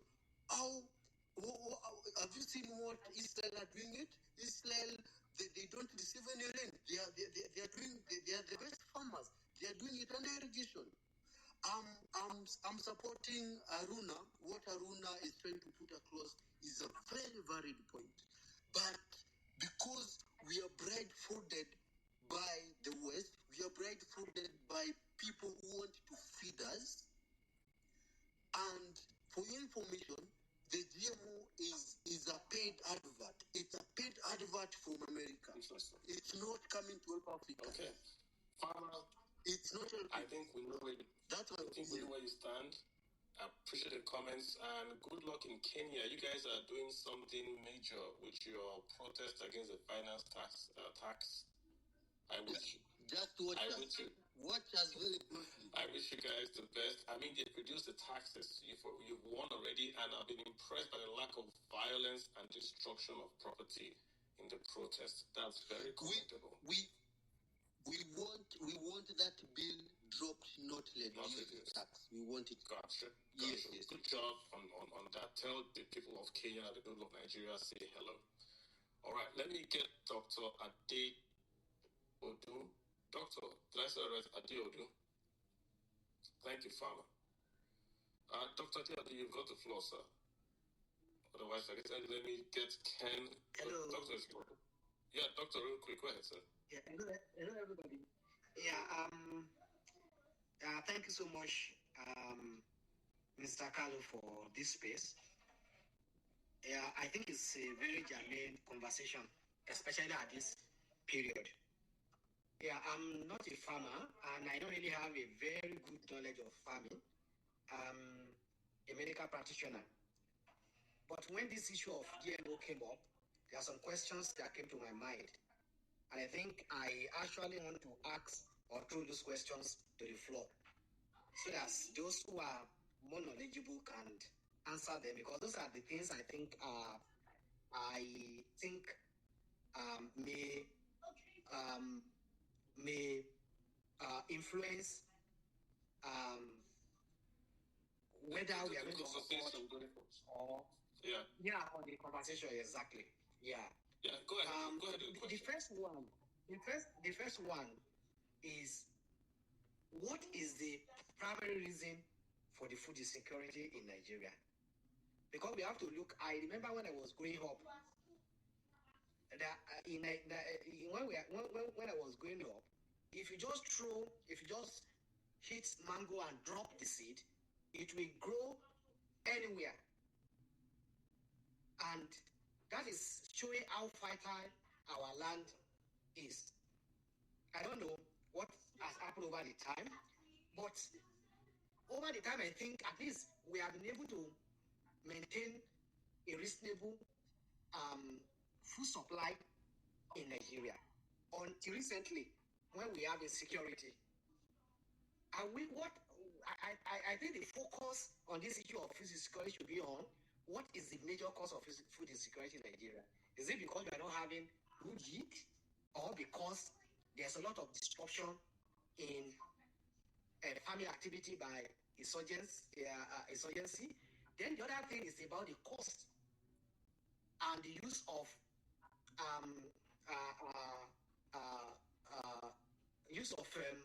crude implements for farming in Nigeria, where farmers don't have access to mechanized farming to increase their yield. That should be the conversation rather than about the seed. Then the other thing about GMO, if planting GMO has the possibility of affecting the organic seed and the yield, that means that if we start planting GMO in Nigeria, that means that we have more GMOs and most organic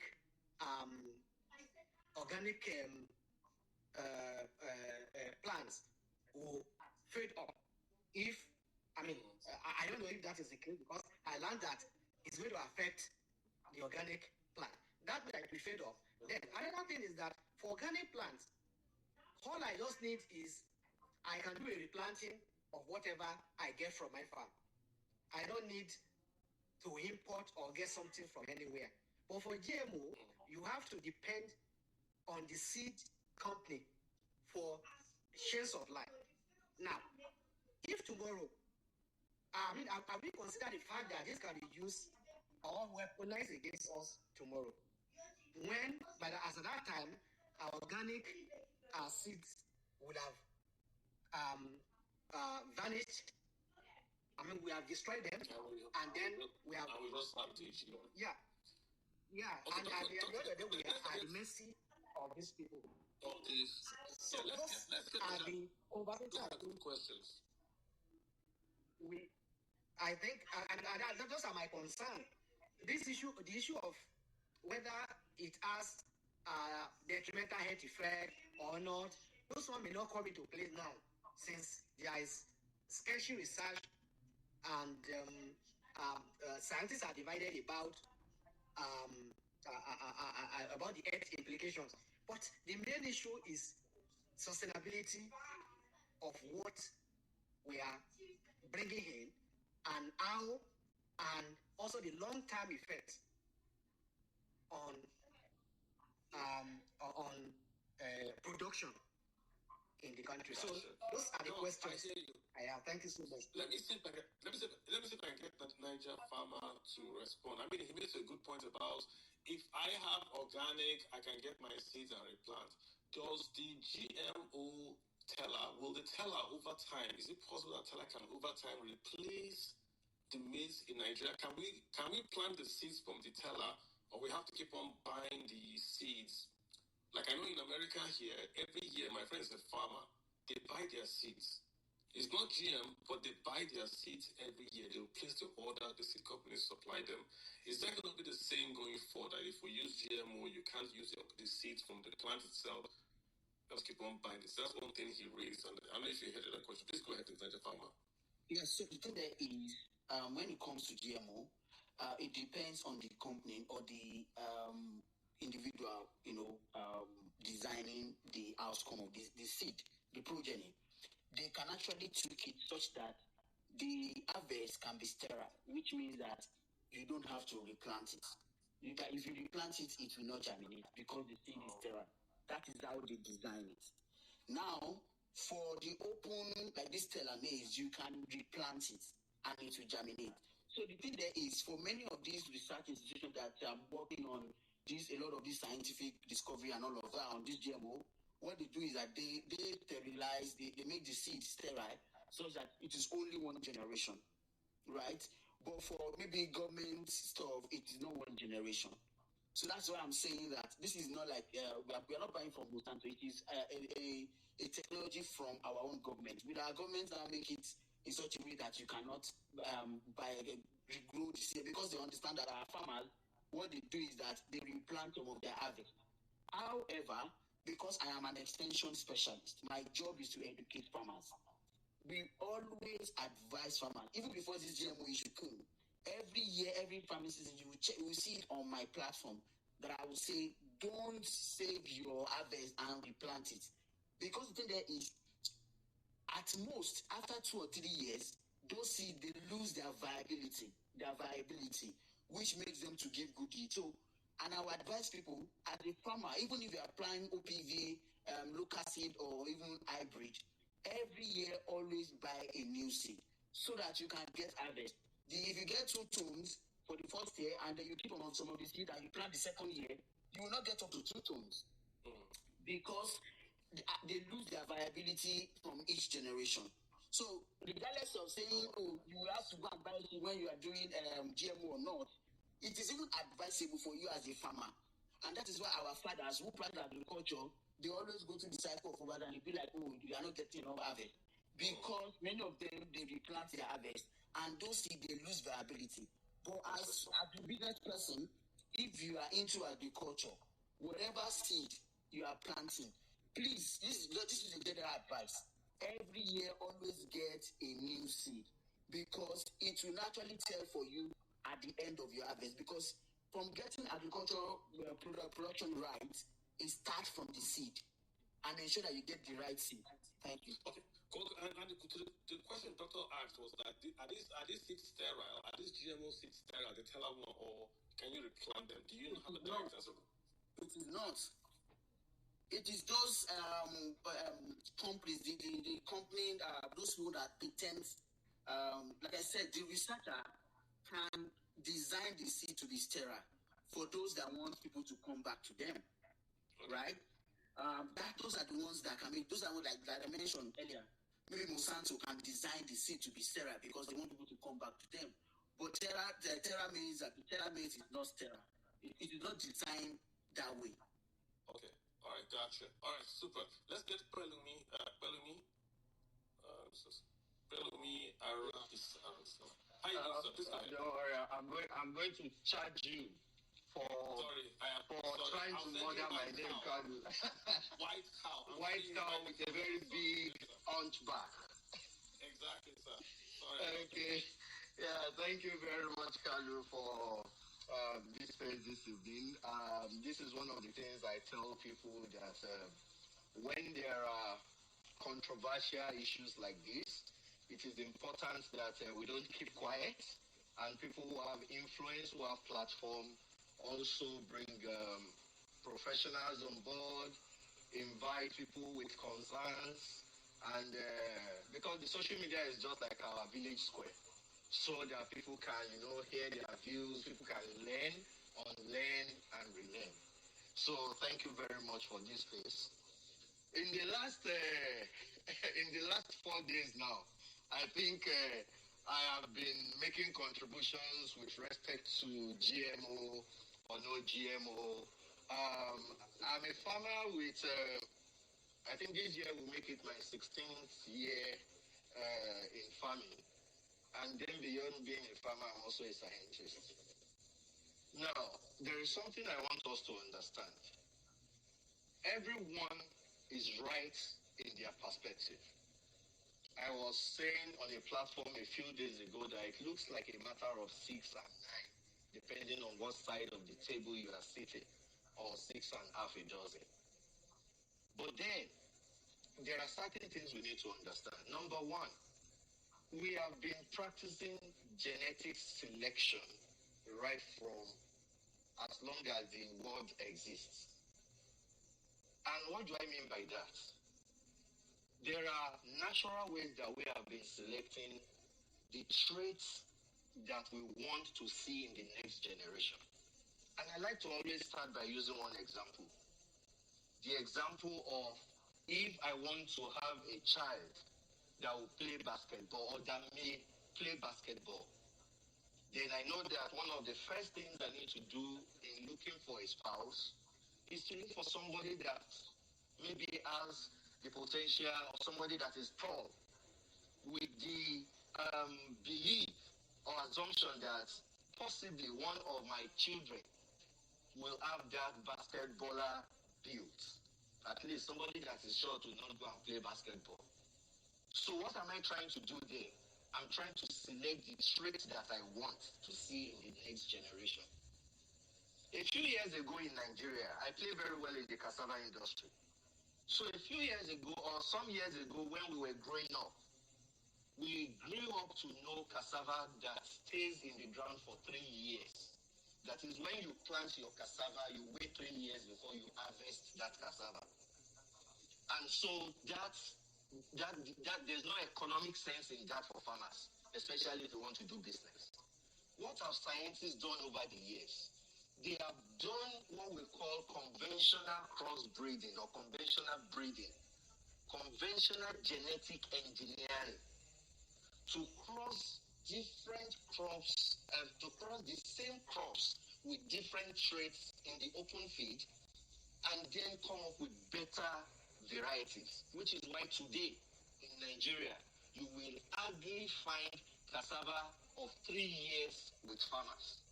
So what do you have now? You have cassava that will mature within 9 months. You have cassava that will give you a very high yield. And then we've even advanced to now have the cassava that has vitamin A in it, the one we call the yellow cassava, which is no longer white. All these are genetic engineering. The GMO is also a form of genetic engineering. But in this instance now, the scientists can go outside the gene pool of a particular organism and bring or import the traits that you want. I say Aruna was using some words the other time like genetic mutation and all of that. No, it's not mutation. Mutation is when there is a damage to a gene or a gene misfired or abnormality. So this is selection. You bring the trait. So if carrot has vitamin A and I want to put the vitamin A in beans, I can go to the lab, get the sequence of carrots, identify the gene or chromosome that is responsible, that carries the genetic material for vitamin A in carrots, and then bring it into beans. And then I have a vitamin A beans. In that case, I have done what is called GMO. So the brouhaha and all the noise around this telomeres or whatever now, it's just unfortunate that in our country, Nigeria, most times we seem to act like we don't care. We don't care about something that is going to stare us in the face.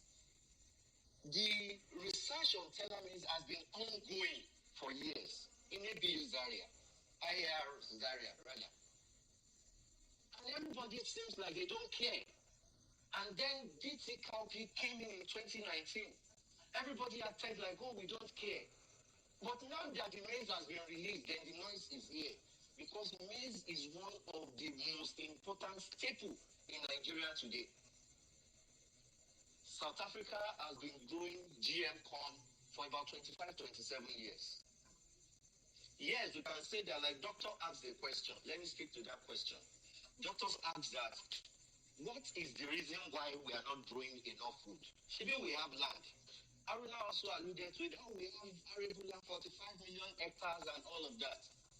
United States grows GM crops on 90 million hectares. In Nigeria today, our government is not doing what they should do for the farmer. I, as the farmer, I am the local government of myself. So if I see a crop variety that is going to be drought tolerant, that is going to be disease resistant, that is going to be high yielding, I hope you are taking note of those characteristics, which is what an average farmer is looking for. It is drought tolerant, it is high yielding, it is disease resistant. Tell me, why will I not embrace it? And like I have said, like I have suggested, instead of we short train the baby and the back away, can we just tell the government or the ministry, let us adopt the IITA strategy of crop varietal introduction. What does IITA do? When IITA want to release a crop, or when they are testing a crop rather, they used to test it in their own on their fields before, and they will come up to tell us, oh, this is the yield you will get. But over the years, they realize that when it gets to the farmer, they will tell you cassava, you will get 30 tons. But the farmer will get like 6 tons. What did we now do? We said, IITA, let us test this thing on the farmer's field. So they came up with what we call demand creation trials, DCT. Before a variety is released, what they do is to work with processors, work with farmers, work with different value chain actors and say, okay, we have tested it on our field. You go and test it too. And they will test it across all the agroecological zones in the country. So over 3 years, all of us will come with our results. Anyone that the farmer says, no, this is not good, does not pass through the release committee again. Can we do the same thing with this telomerase? Can we say that, okay, give it to us. Let us test it across different agroecological zones. And in that case, we can now move forward. It's not like the quantity of telomere that is even in Nigeria today is going to solve our maize gap currently. It's not like because telomeres are strong now, it's going to suddenly crash the price of maize. No. And when it comes to cross-pollination, that is the concern of some farmers. The truth is that any crop that you plant, whether it is open pollinated, hybrid, or whatever, any crop that has close relationship, any variety of a crop that has close relationship that you plant close to each other will cross-pollinate, and it is worse in maize. So if I plant a vitamin A maize on my farm, and you, my neighbor, plant non-vitamin A maize, there is going to be cross-pollination. Which is why those who produce seed, when farmers want to produce seed for them, they will tell them that around that your field where you are planting the seed for them, you have to leave about 200 meters before you can plant another variety of crop, just to reduce that incidence of cross-pollination. So the GM seeds, the teller seeds, will definitely cross-pollinate. But it's not as bad as people said, oh, it can travel 60 kilometers. So where is it going in 60 kilometers? Concerns around health, maybe I'll wrap up on this, that concerns around health, when it comes to health issues, I think this is where we also need to be challenging our universities. We need to be challenging our professors. It is high time that we start being proactive in solving problems, not using 1979 notes to still be teaching agriculture. For me personally, as a farmer and as a business person, I am open to innovations. I am open to the use of technology to address our challenges. The GM seed can be patented locally. What that means is that I can get the seed, I can put the trait that I want into it, and then patent it for myself. The ones that are in the US, you cannot replant, just the way it is not advisable to replant your hybrid. But then, can we tell our government to say that we want this our seed, this stellar seed, this GM seed, we want it to have the characteristics such that we can replant to help our smallholder farmers. I'll rest on this for now. Thank you very much.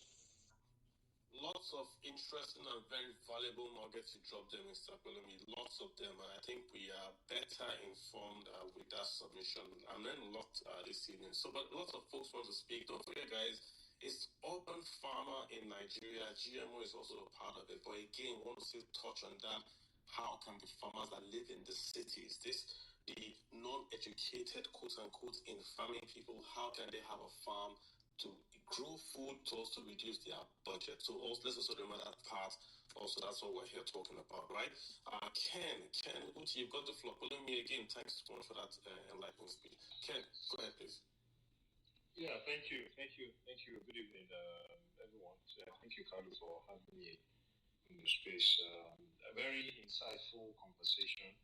I've learned a lot from what has been discussed, and I've always known that there are countries in the world where GMO cultivation has been banned, as in outrightly banned.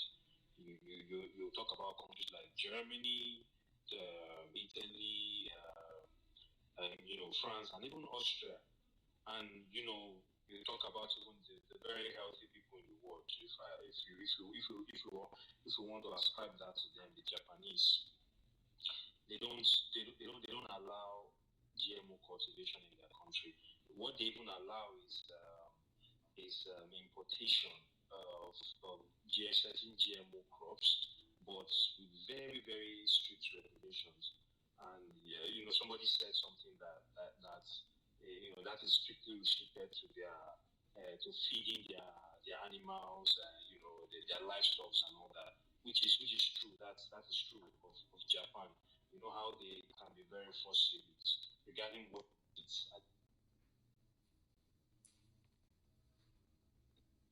and where we are. Can you hear me? Can you confirm it? Yes, I can hear you. Okay, yeah, great. Go ahead. Okay. So talking about this GMO farming in Nigeria right now and why it's even a discussion, why it's even something we want to adopt. This is not the first time the idea of pitching this, this the idea of pitching this GMO to Nigeria. This is not the first time. It has been there before.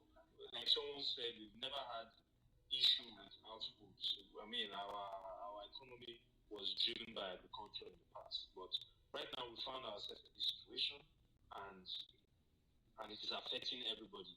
It is affecting everybody to the point that we don't even have food security anymore in Nigeria. I can understand the sentiment of the farmer, the guest in the house, and most farmers, if you give them a seed and tell them this seed will cost you this amount and it will be resistant to everything that destroys your harvest, they will likely go for it, and with the assurance that they will get good yield at the end of the day. They will accept it with open arms. And I can understand the sentiment behind why a lot of people would want it. But again, let's ask ourselves a question. These countries that have banned the cultivation of these GMO products, why have they banned it in the first place? Why? Why is there that outright ban that they don't even want you to cultivate it in their country? There must be a reason. Yes, there's no scientific evidence to prove that these GMO products, these GMO seeds, causes cancer or have any adverse effects. But that is based on the evidence as of today. Who knows, that might change in the next 10 years, or it might not even exist in the first place. Nothing like that might exist. But I think we should tread with caution regarding how we open our arms to receive these kind of things, this type of genetically modified products into our space. Nigeria's land is 70% of our land is fit for agriculture. 70%. Someone talked about the yield from our farm, and obviously, and they're going to start to round up. Yes, obviously, Carlo, like you said, in the states where you live, the organic products are more expensive than the GMO products, and we know why it's like that. We know why that is the case. So for me, where I would put my feet on is, why do we have food insecurity in Nigeria in the first place? Yes, we might talk about insecurity. Insecurity is secondary. We also have what we call food spoilage in Nigeria. We are not talking about that. We are not talking about the infrastructure from farmland to where you need to have them. I remember during Jonathan's time, there was... Ken, we're going to round up. You're going to round up, Ken. I'm trying to round up. Just 30 seconds. I remember during Jonathan's time, there was a very good idea to come up with a farming estate. In fact, they set up the plots and started selling. And the idea was to have an estate where you have farmers, you have the people with the machines who would own the machine, companies who would own the machine, you have processing facilities, all within Abuja. But what happened at the end of the day? Lands were sold. Up to today, there's no farming estate in the same Abuja. So at the end of the day, government needs to put their foot on the ground and do what they need to do, not trying to cut short, trying to take the easier route of getting something out of the country to come and solve the problem of food insecurity in Nigeria. They should do their job. Thank you. All right, thank you. Comment is taking the short-term part. That's the way Ken sees it. Abdurrahman, what's your take? Abdurrahman Mohammed, what's your take? You've had the discussions. What side are you on? I mean, I want food. I want cheaper food. Food inflation in Nigeria is a food problem. So if there's high cost of maize, it means that you pay more for bank loans to buy a house. It's all connected. Higher food prices, higher MPR, higher interest rates, higher inflation. Lower food prices, lower inflation, lower MPR, lower cost of bank loans for SMEs. So it's a food problem. Nigeria has a food problem, not an inflation problem. Abdurrahman, you've got the floor. Abdurrahim Mohammed, sorry if I said it. Yeah, go ahead. All right. All right, Mr. Carlo, good evening. Am I audible enough? Yes, you are. Please go ahead. All right. I mean, Mr. Carlo, you know it all. If we have a food inflation, it's a production issue. You know it all. And GMO is not going to solve that, because the problem is not the absence of GMO or what have you. The problem, you know it. We all know it here. The costs and so many other factors in. And GMO is not going to solve that. That's one thing I want to establish. Now, my thing with the GMO thing, I'm actually pro hybrid seeds and anti-GMO. And my reasons are very, very clear here. My first reason is the health concern. You see, there is this thing called putrescide and cadaverine, right? It's found in a specific corn GMO seeds produced by the Monsanto company. And these are very carcinogenous. They are actually carcinogens. They have the tendencies to cause cancer. And this is very, very bad. So, and for me, that's the number one thing, the health concerns around it. And also, a rat was fed this specific type of corn. You know, the human and the rabbits, the rats, we have a kind of a similar gene. It causes a tumor in the digestive tracts, you know, of that rat when it was fed this specific corn. So you see, for these reasons, if humans have this similar gene with the rats, and a rat has this kind of tumor, so you see, it's kind of causes that health concern. But the question is going to be that if Americans eat this same GMO products, why aren't they having tumors? Why aren't they suing them and all that kind of stuff? That will be what somebody will ask you. That if it's so bad, Americans will sell it. I mean, it's so. Someone just told us South Africa has been growing GMO crops for years now. Why didn't they have those stuff in South Africa? I mean, I'm being devil's advocate here.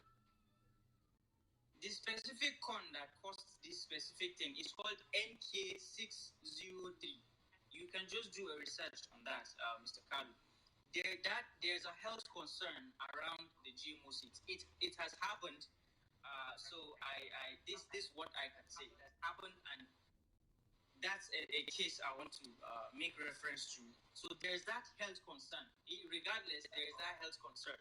It's still there. I've seen watermelon that looks like rubber here online, and it's a GMO thing. So there's that health concern, regardless. And then my second thing is the patency concern. There's a Canadian farmer that farms this plant called canola, I think, yeah. And he was sued by this same Monsanto. The thing with this patency issue is okay. What they demand in the court is that this specific farmer pays them $15 Canadian per acre, and his argument was that he did not even know about the seed, that it was breeze that carried that specific seed into his farm. Because the man has been farming for 18 years, and he usually saves his seeds for next season planting. So there was this whole case and issue of patency. So I'm just saying my concerns, and also for the issue of Nigeria also accepting this GMO seeds. You see, Mr. Kalu, the Nigerian law and the Nigerian judiciary system, for me, it has its own lapses. We cannot be guaranteed that there are rules in Nigeria that will protect farmers in cases of patent laws or damages and what have you. So these are my three concerns. One more thing. You see, Nigeria farmer said one of the good benefits of the GMO is to increase yield. There are hybrid seeds for that. And if you can produce something without checkmating the health concerns, primarily you are producing for yield, then I think there's a problem. And this is an issue of capitalism. Yeah, but let's dial it back a bit, right? Let's go back to your first point. You said let's say we have 100 plots and we grow 10 kilograms on each plot. So we have 1,000 output. Right now, bandits are taking over maybe 30 or 40%. So we have the same population or more population, but less plots. I think that's why we're going to have this conversation about GMO. If we were having the same output and we're able to feed Nigeria, nobody would be talking GMO and all. I think the point that the guys that are proposing GMO is that there is a need. There is a need, and we can't run away from that. There's a need. If, again, I am the poultry guy in a place like in Abia State. I see 2 bags of maize. One is 10,000, one is 1,000. Which one will I buy? And you can't get past that question. If you don't get past that question, you'll really be speaking to you. You've got to get past that question. If it's going to be cheaper, if GMO is cheaper, there is a big possibility that in 5 years, every crop in Nigeria will be GMO. And I just say that. Mr. Kalu, I bought 800 kg. I bought a kilogram of my maize for this season planting for 800 naira. How much did Nigeria farmer say the teller is per kg? It's 1,000 naira. Even if I don't use fertilizer, herbicide, what have you, you know very well that selling it at 1,000 or less is not profitable for me. I don't know how that is possible. In economics, if I get the GMO and I use less herbicides, less pesticides, and I get more yield, then the GMO is cheaper. Even if I pay more for it per seed, it's cheaper. You get the point I'm making? But it is not cheaper in Nigerian scenario because there are other inputs now, Mr. Kalu. There are other inputs that needs to be added here. For example, if you are doing irrigation, for example, the cost is still there. Let me get the expert. Let me get him back. I don't know. Nigeria farmer, let's just be very, very clear. Nigeria is here. Bolimi is here. If I plant with GMO, is it going to be cheaper? And what I mean cheaper, I mean if I divide my yield by my cost. That's what I'm looking for now. If I plant and I get the yield, is GMO cheaper? If I take my yield, I divide it by my cost. That's what I'm actually going for. Is it cheaper? So this is it. You plant hybrid, you get 2 tons per hectare. You plant GMO, you get 6 tons or 7 tons or 8 tons per hectare. At the end of the day, you get more yield, and then you sell more food, and then get more money. Now you are mentioning irrigation and all of that. The thing there is, they say with this teller maize, it is drought resistant. So even if you do irrigation, you will not use as much water as you would use with the hybrid. So what you're saying now is, if you do irrigation, for the hybrid you have to do irrigation, else they will burn because of the high temperature and low water. But the third teller maize is drought resistant. So even if you don't do irrigation, but you still apply water to some extent, they will still do very well. So at the end of the day, the cost of operation, the cost of growing per hectare is cheaper compared to the hybrid. And then it is more harvest, more yield compared to the hybrid. So even if you buy the seed, if the economics of you buy the seed at maybe 10,000 naira more than the hybrid, what you will get at the end of the day is multiples of that difference. So if I get 6 tons per hectare with my GMO, and I sell it at now presently around 700,000 naira per ton, that is 6 times 7, which is like 300k or 3 million or whatever per hectare. But if you sell, if you get 2 tons per hectare with the hybrid, you are just going to get 1.4 million naira as your take-home revenue. So if you look at it, and I bought maybe 20,000 naira different with the seed, you can look at the difference, and then for the hybrid, you will spend more money with the fertilizer, with the pesticide, with the herbicide, and all of that, and I will spend less because the economics when it comes to the farmers level, it is in favor of teller compared to the hybrid. Interesting. I don't know. I mean, do you have the last point before we move on? This is the point again I take from this, that I think it costs less with the GMO. Mr. Kalu, there are hybrids that cost. I use a hybrid seed. There are hybrids that do exactly similar thing as. I don't know why he's advocating for GMO. I don't know why. Let's focus on the data he's giving. Let's focus on the data he's giving. He's saying 6 tons. The data is. He's saying there are hybrid seeds that can give you similar. So why don't we have those hybrid seeds then? Ask for it. I can sell it to you if you need one. You have it, or how? What do you mean you sell to me? I mean, if you need one, we can get it for you. That's what I'm saying. It must not be GMO. There are hybrid seeds that do exactly the same. That is the same yield. Yeah, I hear you. So the point again is, there are many guys on this space that don't know what GMO or farming is, and they're just wondering, why are we making? For them, Gary is expensive. Indomie is expensive. So you are going to struggle to convince those guys that, listen, we can give you. Why wasn't the hybrid bringing down the price of food before now? If hybrid was available for 6-7 tons, why wasn't it bringing down the price of food? Because if I'm looking at what they're saying, if they plant this teller now on lower acreage, they get more yield, which is what Nigeria needs today. On lower acreage. But let me please hop in if you have a, because he's. But go ahead. Okay, sorry, Mr. Kanu. If you, please, you said why.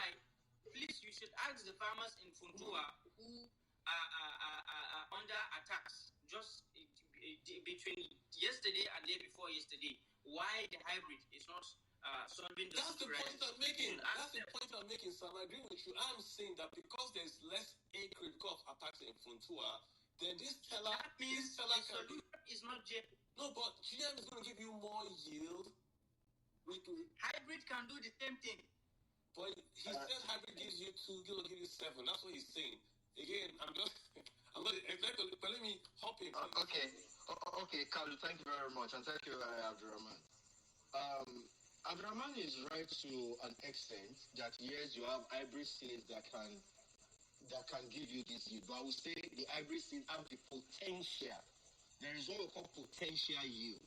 So when you go to buy your seed, the breeders have already bred that seed to have the potential to fulfill that characteristic, to fulfill that thing. But then you now come to the area of agronomic practices. What is the agronomic practices that is being employed, or agricultural practices that is employed in cultivating that particular seed? So like the Nigeria farmer said, averagely in Nigeria today, for a farmer, a maize farmer, I stand to be corrected, but with my own experience and the farms I've visited, both commercial farms and the smallholder farmers, for a maize farmer to be able to get above 2.5 tons of maize per hectare, he must have worked extremely hard. That does not erase the fact that that particular maize has the potential to give you up to 7 tons per hectare. Oba Super 6, which is the vitamin A maize, as it was bred to give you potential of 8 to 9 tons per hectare. But I can tell you that there is no farmer in Nigeria today, I've not heard of one, let me just put it that way, grown Oba Super 6 outside research institutes and recorded more than 3 tons. Maize Farmers Association of Nigeria, they have tried it, And they have gotten, and that's in the northern part of Nigeria, they have gotten close to about 2.5 tons with the use of fertilizers, with the use of poultry waste. Are you getting it? So the potential is there, but we are not getting it because of our agricultural practices. And for this teller maize, I will still repeat again that what I think we need to do is not to throw away the baby and the bath. Let us ask for it. We have land that we can try it on. Let us ask for it. Let us test the potential. Before we can even say, oh, it will actually give 9 tons or it will not. But the fact remains, and that is what all of us we agree on, that we have a need in Nigeria today. And it is important for us to know that the only way, or maybe one of the most efficient ways and potent ways that we can quickly meet our needs is to employ the use of technology in agriculture. That is very, very key. And I think where the problem is, Carlo, is that we have a trust issue in Nigeria or in Africa generally. And Nigeria is worse. We don't trust our leaders. We don't trust our government because they don't have the track record that make us trust them. So even when they bring a medicine that is going to solve our problem, we will still doubt it. So rather than doubting it 100% now, can we just give it a try? Hybrid seeds are good. I plant hybrid seeds, I plant OPV. In fact, you have some OPV corns that will give you about the same yield as hybrid seeds. And when it comes to patenting, the one that somebody said that, oh, it's Monsanto that is doing this, GMO technology is an open source technology. But when you have come up with your product from it, you have the right to patent it. The same way in Nigeria today that we have the people we call village seed producers, which was a model that was introduced during Akadeshino, Dr. Akemi Adeshino, whereby youth in villages can produce hybrid seeds using the hybrid seed technology or even the OPV and produce for their locality. So the trust issue is the problem. But it's good, we are all learning. But for me, if I have my way, I'm going to get to Abuja in the coming week and I'll go and ask for the teller maize and say, give me the teller maize. I want to try it. And then when I try it, I can come back and tell Nigerians and say, hey, my farmers, which is what I do. If anybody is telling me to introduce something to my farmers, I say, can you do a demo? It is after you do the demo that we now say, yes, my farmers adopt it. If your demo fails, I tell them no. Thank you very much. All right. So again, guys, remember most of us on this space, we just seen this, and most of this GMO stuff, even in the US, it's a big debate here in the US. Big debate in the US. They label organic food, they label GMO food, but they also label gluten food, they also label everything. They label sugar.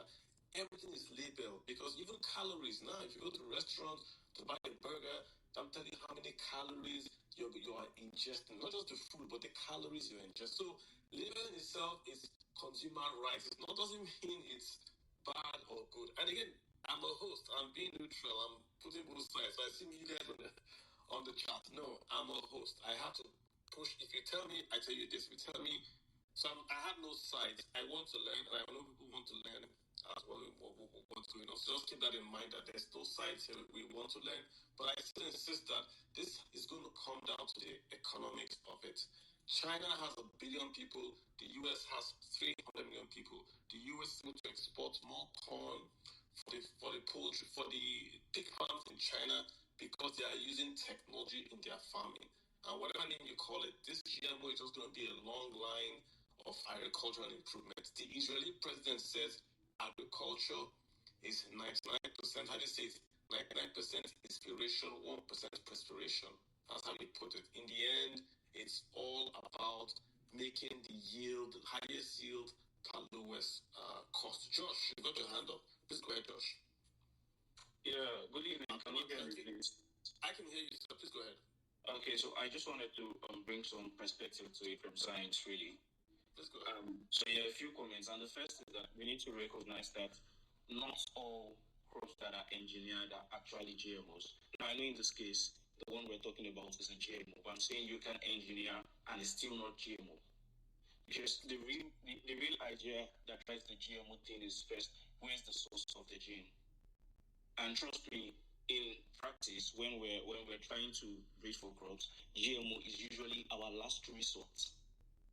We only transfer genes when that gene is not available in any germplasm of that crop. We're going to first try other varieties. We're going to try wild relatives from the wild, because sometimes you see crops just growing in the wild, nobody's attending to them, and they're not suffering, which means they might probably have the genes they were looking for. I'm saying GMOs are only looked at when all available options have been exhausted. So bring this home. Bring this home for me. So are we looking at GMO for maize because, fill that sentence blank for me. Nigeria is importing GMO for maize because. So what I'm saying about this is that for the traits that they are bringing in, the odds are that trait cannot be found in any relative of maize, and that is the reason why they are resolving to GMOs. So why are they doing GMO? Is it because it's why? Why? Sorry, can you phrase the question to be a bit clearer? You made the point that like when you go and do GMO, you see something that is growing wild and not suffering, so you extract that input from that GMO plant. No. What I'm saying is that GMO is usually a last resort. Okay, before we try to bring genes from other crop, it will be that we have tried to check every plant, because it is not GMO if I bring a trait from one maize to another variety of maize. So my question is, are you saying that we've tried everything and GMO is the last bus stop? We've tried even the organic, because I know we're not doing enough organic because of the bandits. That is out of the way. Have we tried enough hybrid? If I understand, this is organic hybrid GMO. Is that the spectrum? And GMO is at the very, very end of the spectrum, and organic is at the very, very other end of the spectrum.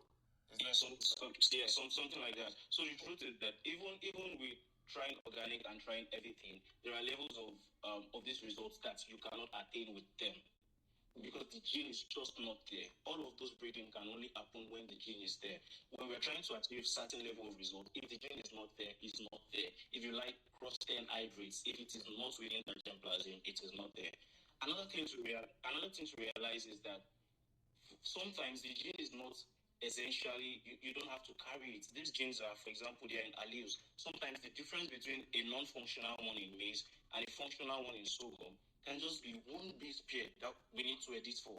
And when it is edited, it gives you the same result. Oh, people think we now have the trait in sorghum, we must have taken the gene from sorghum. It's not exactly so. Another thing is what really makes GMO unsafe in people's perspective, the transfer of herbicide genes and all of that. These days, herbicide genes don't necessarily have to be used to make GMOs. There are other selection markers that you use, and you don't use these herbicide genes. Now, let me quickly talk about some of the safety concerns that people express. The truth is that you might find things on YouTube, but ask yourself, YouTube is not peer-reviewed. If you really want to look for sources, look for scientific sources. And the truth is, you will honestly not find any scientific source that has proven beyond reasonable doubt that these things are unsafe. Talk about the rat experiments that the person tabled earlier. The truth was that paper had to be retrieved due to wrong methodologies. You are quoting the exact rat study. Yes. He quoted a number for us and something and all that. No. I'm not talking about the end something now. I'm talking about the paper where they said they fed the maize to rats and something in the UK. That paper was retracted because of wrong methodologies. I'm not going to comment on the end something because this is the space where we're being very honest, and I've not read up on that particular case. But I can at least talk about the Monsanto one. The one for, what's it called now? The Roundup, something like that. Roundup itself was not found to be unsafe. What was found to be unsafe was the fact that because it was bred for a particular glyphosate, and people kept using, just that glyphosate that it was bred for, it was that one that was found unsafe, not the seed itself. It was the herbicide that was in use that was found to be unsafe. Because those are two different things. Okay, another thing, sorry, I want to make one last correlation, is the fact that now let us look at the countries that allows GMO. If you check the list of countries with the highest cancer rates in the world, top 10, you're going to find Many European countries in top 10, top 20. Meanwhile, they are not taking these GMOs. So what is happening? It means that we cannot really establish a correlation between the cases of cancer that we're claiming and the GMOs. And we need to check the current status in that EU that we're talking about GMOs. And you'll see that the first thing that the EU is trying to do now is to divide these things into categories, because they're seeing that they are stripping themselves of benefits that they can be deriving because they are not embracing certain technologies. And so if you look at the current state of their legislation, you start finding things like cisgenic, you start finding things like NGTs. And the current regulation on these ones are that they are going to be approved. They are only waiting for time because, of course, regulation takes time. I also don't like this very much idea that we say the EU is banning them, so we should not take them. The EU legislation is not perfect. I mean, these are countries that, I don't mean to offend people, but these are countries that approve of certain things like gay that in our own sense of it are not correct. EU banned palm oil, so because it kills the environment, but they want some sunflower oil. So I won't look at the ban. Bans on something that are designed. Exactly. Bans have political backgrounds to them. They have political interest, financial interest. We cannot be saying because it's banned here, we're not going to use them. We have seen a lot of imperfect legislation from these countries. All right, but let me ask you guys a question. This is for you, Major Farmer, and just a quick question. Why do we have GMO? Is it for yield? What's the one reason why we're introducing GMO now? Just if someone asks me, people are asking on the comments, why GMO? What's the one word that you would say? Why? Okay, now I'm going to give it, except when science is being practiced unlawfully. The actual reasons for GMO is that sometimes the traits you need are not found within crossing. What traits? I mean, we've grown maize in Nigeria and it tastes nice. It's okay. So when I say traits now, what I mean is that these characteristics, these values, they are quantitative in nature. Okay, I can get certain degrees by what is available in the germplasm. I can make hybrids, I can make different things. But sometimes you look for them in certain values and you don't find them. Why do we need to start looking for higher values? It's because when you look at, now we're focusing on nutrients. Josh, I just wanted a quick, I want to just get this really quick stuff because we are in one word, it is because we don't find some of the traits we're looking for at that value, at that rate. We don't readily find them within crossable limits. Gotcha. Now, why are we introducing GMO into Nigeria? So, presently, there are certain challenges against production. Example is climate change and then the use of pesticide anyhow. And so we need a form of new technology seed that can withstand these challenges around climate change, yield, and also the pesticide that has been linked to cause cancer. So we need something that can withstand a lot of these challenges: yield, climate change, and environmental factors, the production factors, as well as the human factors, agronomic factors. Gotcha. Mr. Pelumi, why are we introducing GMO to Nigeria?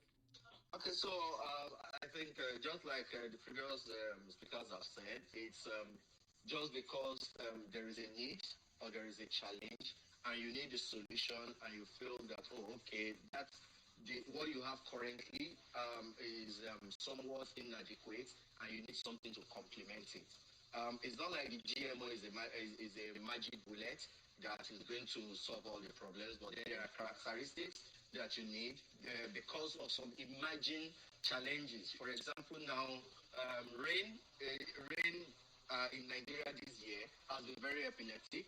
A lot of farmers have planted and lost money. So you need seeds that are drought resistant, drought tolerant, disease resistant, and even high yielding and things like that. And that is why people do genetic engineering. Thank you. Gotcha. And these are three good reasons to check out. Because somebody on my comment box said that the federal government has been unable to stop the banditry or to supply fertilizer to farmers in Nigeria. So they've gone the cheap, easy way to simply import GMO to cover up their inefficiencies. I'm not going to ask you to respond to that. I'm just saying that's why I asked that question, because that comment is also interesting. Because if I have a GM crop that can work without fertilizer, with climate change, and can still give me, then do I need to import fertilizer I can still get higher yield. So that's a comment that I just want to put up. Let me just get Nojima, guys. Well, when I've kept Niger Farmer here for. So can I make a comment and then yield up the mic finally? Very quickly. Yeah. So in exactly 1 minute, something in response to that question is not just because of our current state; it's because of what is happening globally. The US is not suffering banditry and all of that, and yet they are using GMOs. Really, if we're going to keep up with food production, Nigeria has a productivity problem to face. If you look at the crops where we are high on the ranking, we are taking up so much land to maintain that position. Meanwhile, the same results can be achieved on very small land. And lastly, because there were a lot of comments about people holding us to ransom and all of that because of intellectual property rights. The truth is, the rights are only established so that investors can make their money back on research. These things take time. I am currently trying to join up on a project, and the project is good. We're not even going to develop a variety. We're just trying to test, see what gene and all of that. Even at that level alone, about 200 million in euros is going to that project. More is still going to go to it if we're going to get a variety. Do you really think we're going to try to release that without recouping any investment? And the last thing to note is that breeders' rights do not last forever. They are established, but if you change the legislation for a period, and it depends on the crop. For crops with such short generation cycle, it's not going to last as long like tree crops that takes a lot of time to make money. So the only idea behind it is the investors need to make their money. It's going to last for an expanse of time, after which it expires. And once it expires, you can do anything with it. And under the breeders' rights, our local breeders have the right, if they can introduce new traits to it, to also seek their own IPR for it. And the foreign one no longer covers it, except that they may have to give a little token to the original developer of the variety, because ours is considered an EDV and essentially the right variety. But in all cases, it only lasts for a period. It is not lasting forever. All right, good. Good information, lots of technologies, but good information. Najim, you've got the mic. Thank you, Josh. I appreciate the clarity and the information. Okay. All right, thank you, Mr. Aja. I'll just go, thank you to the other speakers, especially Dr. Adeodun much earlier. I'll just go straight to the issue of causes of our food shortage currently. And what I'll say is, majorly there is the issue of insecurity. And all along, from the beginning of time, Nigeria has had the agricultural problem of lack of mechanization. We've been using hoes and cutlasses since our ancestors, and even today, majority of farmers are still carrying hoes and cutlasses, shovels. We've not used the kind of, we have some very simple tractors. We've not had the kind of complex mechanization. So I doubt that if we get these GMOs and we plant them, and we are using hoes and cutlasses on 2 plots, 3 plots of land, we will really get far. So that's my first point. Yeah. Secondly, when it comes to patenting and sterilization of seeds by the commercial GMO makers, once they've patented their seeds, the organic seeds are not patented. The organic seeds are natural. It belongs to everybody. However, when there is crossing, somebody says, crossing can happen maybe 60 meters or kilometers, 60 meters or thereabout. If it comes to insects like bees and beetles and God knows what other insects, they can cross and pollinate seeds across several kilometers. What happens is that when this crossing continues, the organic plants are feeding into the GMO. The GMO are feeding into the organic. However, the guy who owns the GMO patent can come to claim it when it's found in a mix with an organic plant. The guy with an organic plant cannot go and claim the one that the GMO guy has. So that is the problem. Imagine you're saying that if I have a farm and they find GMO in my farm in Abia still, I didn't buy GMO crops, but they come to Abia. Exactly. I have a GMO patent, and you are planting organic maize. My plants and your plants cross across several kilometers. Bees carry them, beetles carry them, butterflies carry the genes across. Your own organic plants have mixed with my seeds. My own GMO has mixed with your seed. Next season, You take those your seeds that have been mixed and you are planting them. I can come to your farm and say, dude, this is my stuff. And I go to the lab and I check it and I see my patented mix there. I can sue you. You cannot sue me because you don't own the patent to your organic seeds. So that's one thing I want to raise. And if we keep planting these GMOs and they eventually own our agriculture, one day they will tell us, see, even if they were giving it to us free before, there are many services. I used, there's this tech service I used. They used to give us cards for free when they started. Later on, they said I have to pay 1,000 naira for whatever. Now I think people are paying up to 4,000 naira for a US card. You know, so it starts with the whole, oh, come and take, it's free, we want to help you. Eventually, when they capture the market, it turns to a different story. Interesting. So that's just point two. Then the third thing I want to raise is how they didn't give us enough time. They didn't even make us debate this GMO issue when they were about to approve it. I remember 2016 or thereabout, they raised the issue of GMO and they tried to have debates and we said we don't want it. Now it's 2024. If they have additional facts or more things to convince us, we should have had wider debates to say, okay, these concerns have been handled, have been taken care of. So what do you say we implement this? Then we will now bring our own opinions before they now approve it. Not that we are sleeping and we wake up one morning and we hear that. I even read, the first place I read it was on USDA website or FDA website or something like that, telling me that it has been approved in Nigeria. You know, if but you want to, I don't let me see, it was in is it University of Abuja or ABU that it was going on there. That Mr. Polemi said that they would. Yeah, but that's not how you do something that is so wide-reaching. It's like this issue of a minimum wage. You can't go and sit down in one corner somewhere and say you have decided that you are going to do this. This is something that is going to affect everybody in ways that we will not believe in the next 10 years. You know, so everybody's opinion should be called upon. And I will relate that to the farmers who are going to plant some of these seeds. Someone posted a picture of a bag of one of these, their teller maize, and said it's already in the market. You know, some of the farmers that are going to plant these seeds do not even know what a GMO is. And this is the kind of agreements they brought 200 years ago, and they said they were forming protectorate. It's slavery. When you don't know, if you are going to farm GMO in a country like maybe if Germany decides they want to farm GMO, you must enlighten these farmers so deeply that they understand fully what they are doing. Not that you go to one Contagora farmer and you give him teller maize and just tell him, oh, plant it, it will give you yield. And he doesn't know exactly what implications it has. You know, so we've not had enough discussions of that. We've not had enough enlightenment, enough education, and enough debates. They just sprung up this surprise on the whole nation. So transparency was not there at all.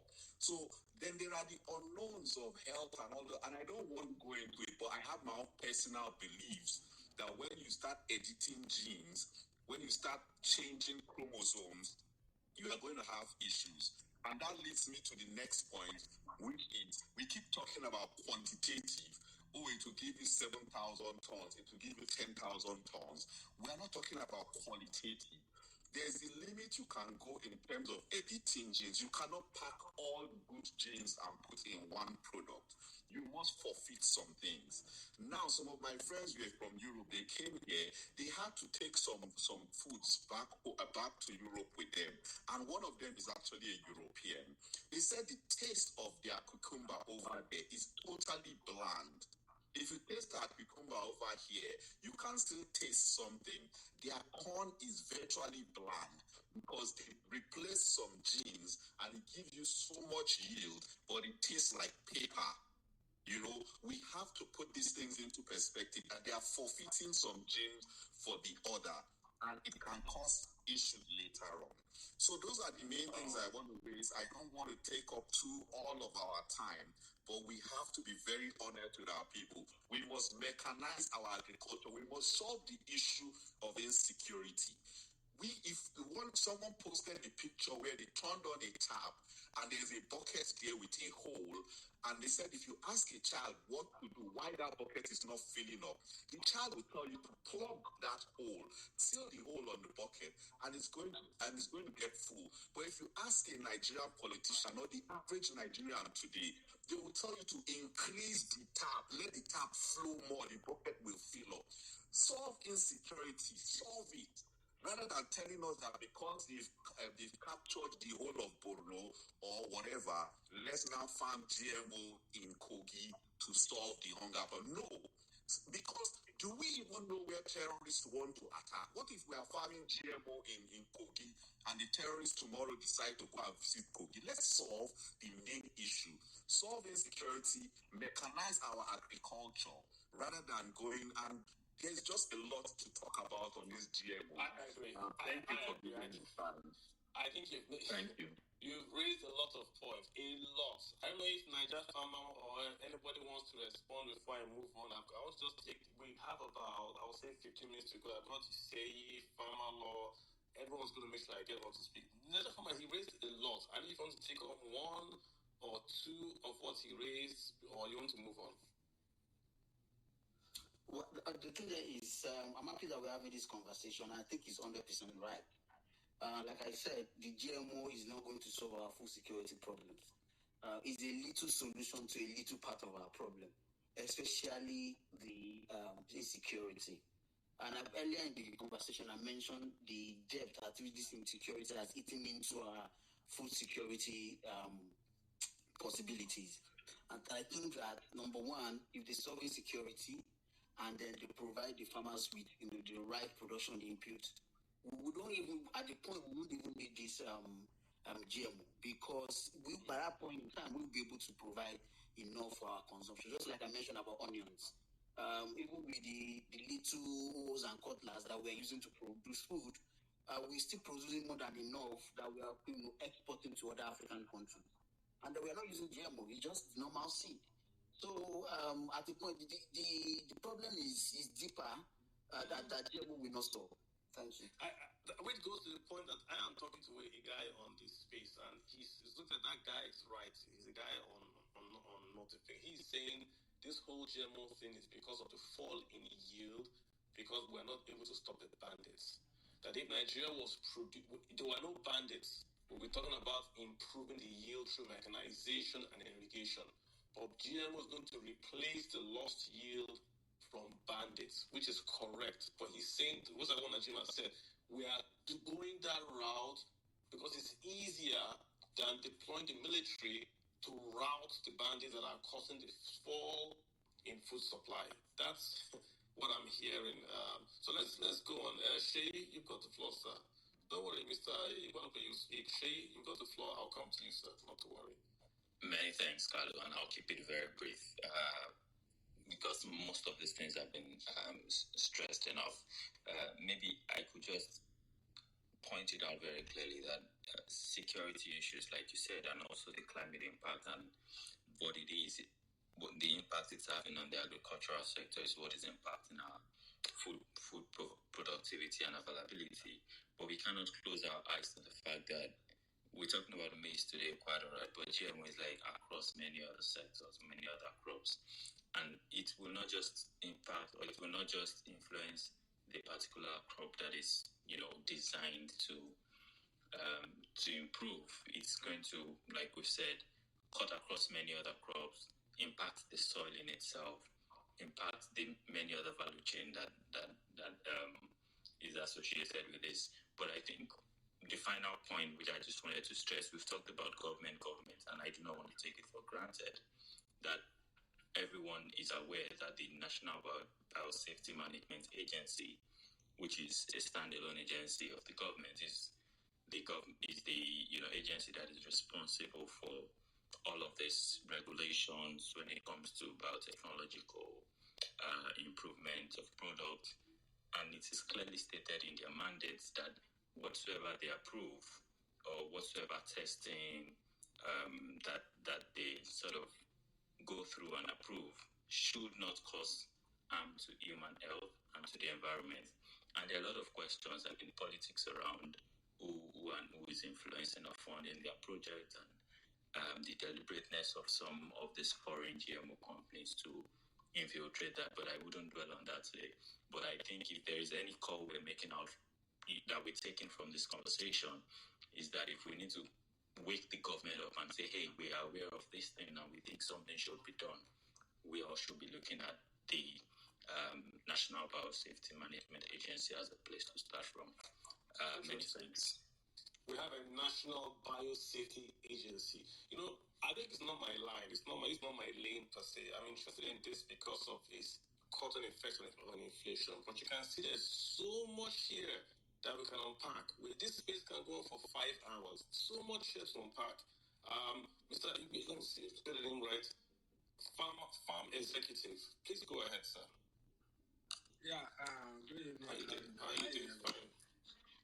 Yeah, very quick one. You see, it's just unfortunate the kind of country we find ourselves. And by the time you want to speak for, you also have a rating to speak against because of the kind of people we have. People who do, like, we are so flexible that we do things for personal gain against the interest of the country. I've said it and I'm still saying it now in this space. Kalu, if we use the entire 2025 budget on agric alone, it will only solve our problem for 1 or 2 years and we will be back to square one. Just like the way Buhari and Emefiele printed money, pumping, give it to political farmers and the real farmers. We were rejoicing over rice paddy, and now we are now back to square one that we are not producing enough paddy for ourselves. And same way go for GMO. Unfortunately, we are having this discussion, and if we even look at it, yeah, it's a matter of national issues that everybody needs to be concerned. But because we have a two-side university system, that also, if any of our university has felt there is need, let me give you for instance, when Army 1 was destroying almost all the whole maize farm, people come on board and develop a breed that are a bit resistant, not fully resistant. For me, I've never seen a full maize breed that is fully resistant to maize. And people are talking about, people cannot invest billions on research and you don't expect them to recoup their money back. If you go to Zaria, if I'm not mistaken, there are over 8 to 10 varieties of maize there. If you go to the University of Ilorin, the same thing, that will give you as much as 10 tons, 8 tons. Unfortunately, majority of this university are not partnering with investors to produce this seed in a large quantity for our use in Nigeria. Now, even if GMO is, you see, I'm not trying to play down on the insecurity we have in Nigeria, but I'm telling you for a fact, the way it sounded like I was the only one who was saying that the immortal rice mill would never see the day of the light with the kind they had. It's the same way I'm telling you that if you distribute GMO to the entire farmer in Nigeria, it will not solve our problem because we have a fundamental problem. And that fundamental problem has to do with our ways of cultivating. Now, let me just give you an instance. It will take you need to plant minimum of 70,000 stands before you can make a reasonable yield on maize. I did a cost implication and is extremely conservative. I did in 2022, I did in 2023, and I did for 2024. The one I could see was 2022, that was around 500,000. As at this year, I'm telling you, extremely conservative. It is above 1 million naira. And an average Nigerian farmer will plant maize, mark between 1 ton to 1.2 tons or at most 1.5 tons. If you multiply 1.5 tons times 500,000, which is the average price of maize, and I'm not talking about when maize is at the peak of the price now, is about 500,000, which means even you as an investor, if you invest in maize, even that GMO, and maximally you manage to get 2 tons and sell at 500,000, you are still back at 1 million naira. Tell me, Kalu, will you want to farm next year? And where is our problem? Our problem is that we do not have the required machine to maximize this yield.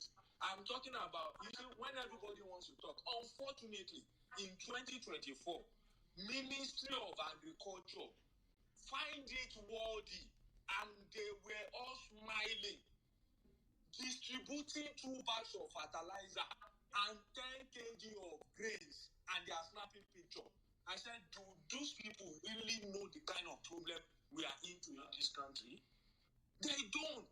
Which means, this brings me back to when I said, even if he puts the entire 2025 Nigerian budget into agriculture with this kind of mindset, with this kind of practices and everything, mind you, we are only focusing on agronomist practices, which is why we are talking about GMO seed, teller seed, this particular seed. These seed will not grow themselves. Somebody needs to plant them. You need to apply. See, there is a machine that you need to use to spray your maize when they are at 4 weeks, 6 weeks, to fight against insects, to spray fungicide and post-emergence. In the whole of the country, nobody has it for commercial purpose. Nobody has it for commercial purpose. Now tell me, how do you see all of the, and you see, maize is one funny crops. From the day you plant maize, it has started counting the day it's going to die. So once you miss a step, and that is why Pelumi said something that he has never seen somebody. Yes, even me publicly I'll say, but I know few of us, but it will take like you using your entire existence to achieve that. Personally, I have done 4 tons on maize, and I can tell you boldly, I know a farmer that has done 6.5 tons. But all this, you can never do it in a commercial purpose. You can only do it maybe on a small demo farm. And how can we now do it on a commercial purpose? So it's through proper mechanization.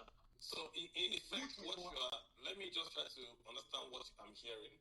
You are essentially saying that even if we have the GMO or hybrid or organic seed, even if we have all that, the fundamental issue that Nigerian agriculture is on a subsistence basis. Hence, even the yield that we would have gotten from this GMO, we will not get it, because it's like you are trying to. That's what you're saying, in essence. Exactly.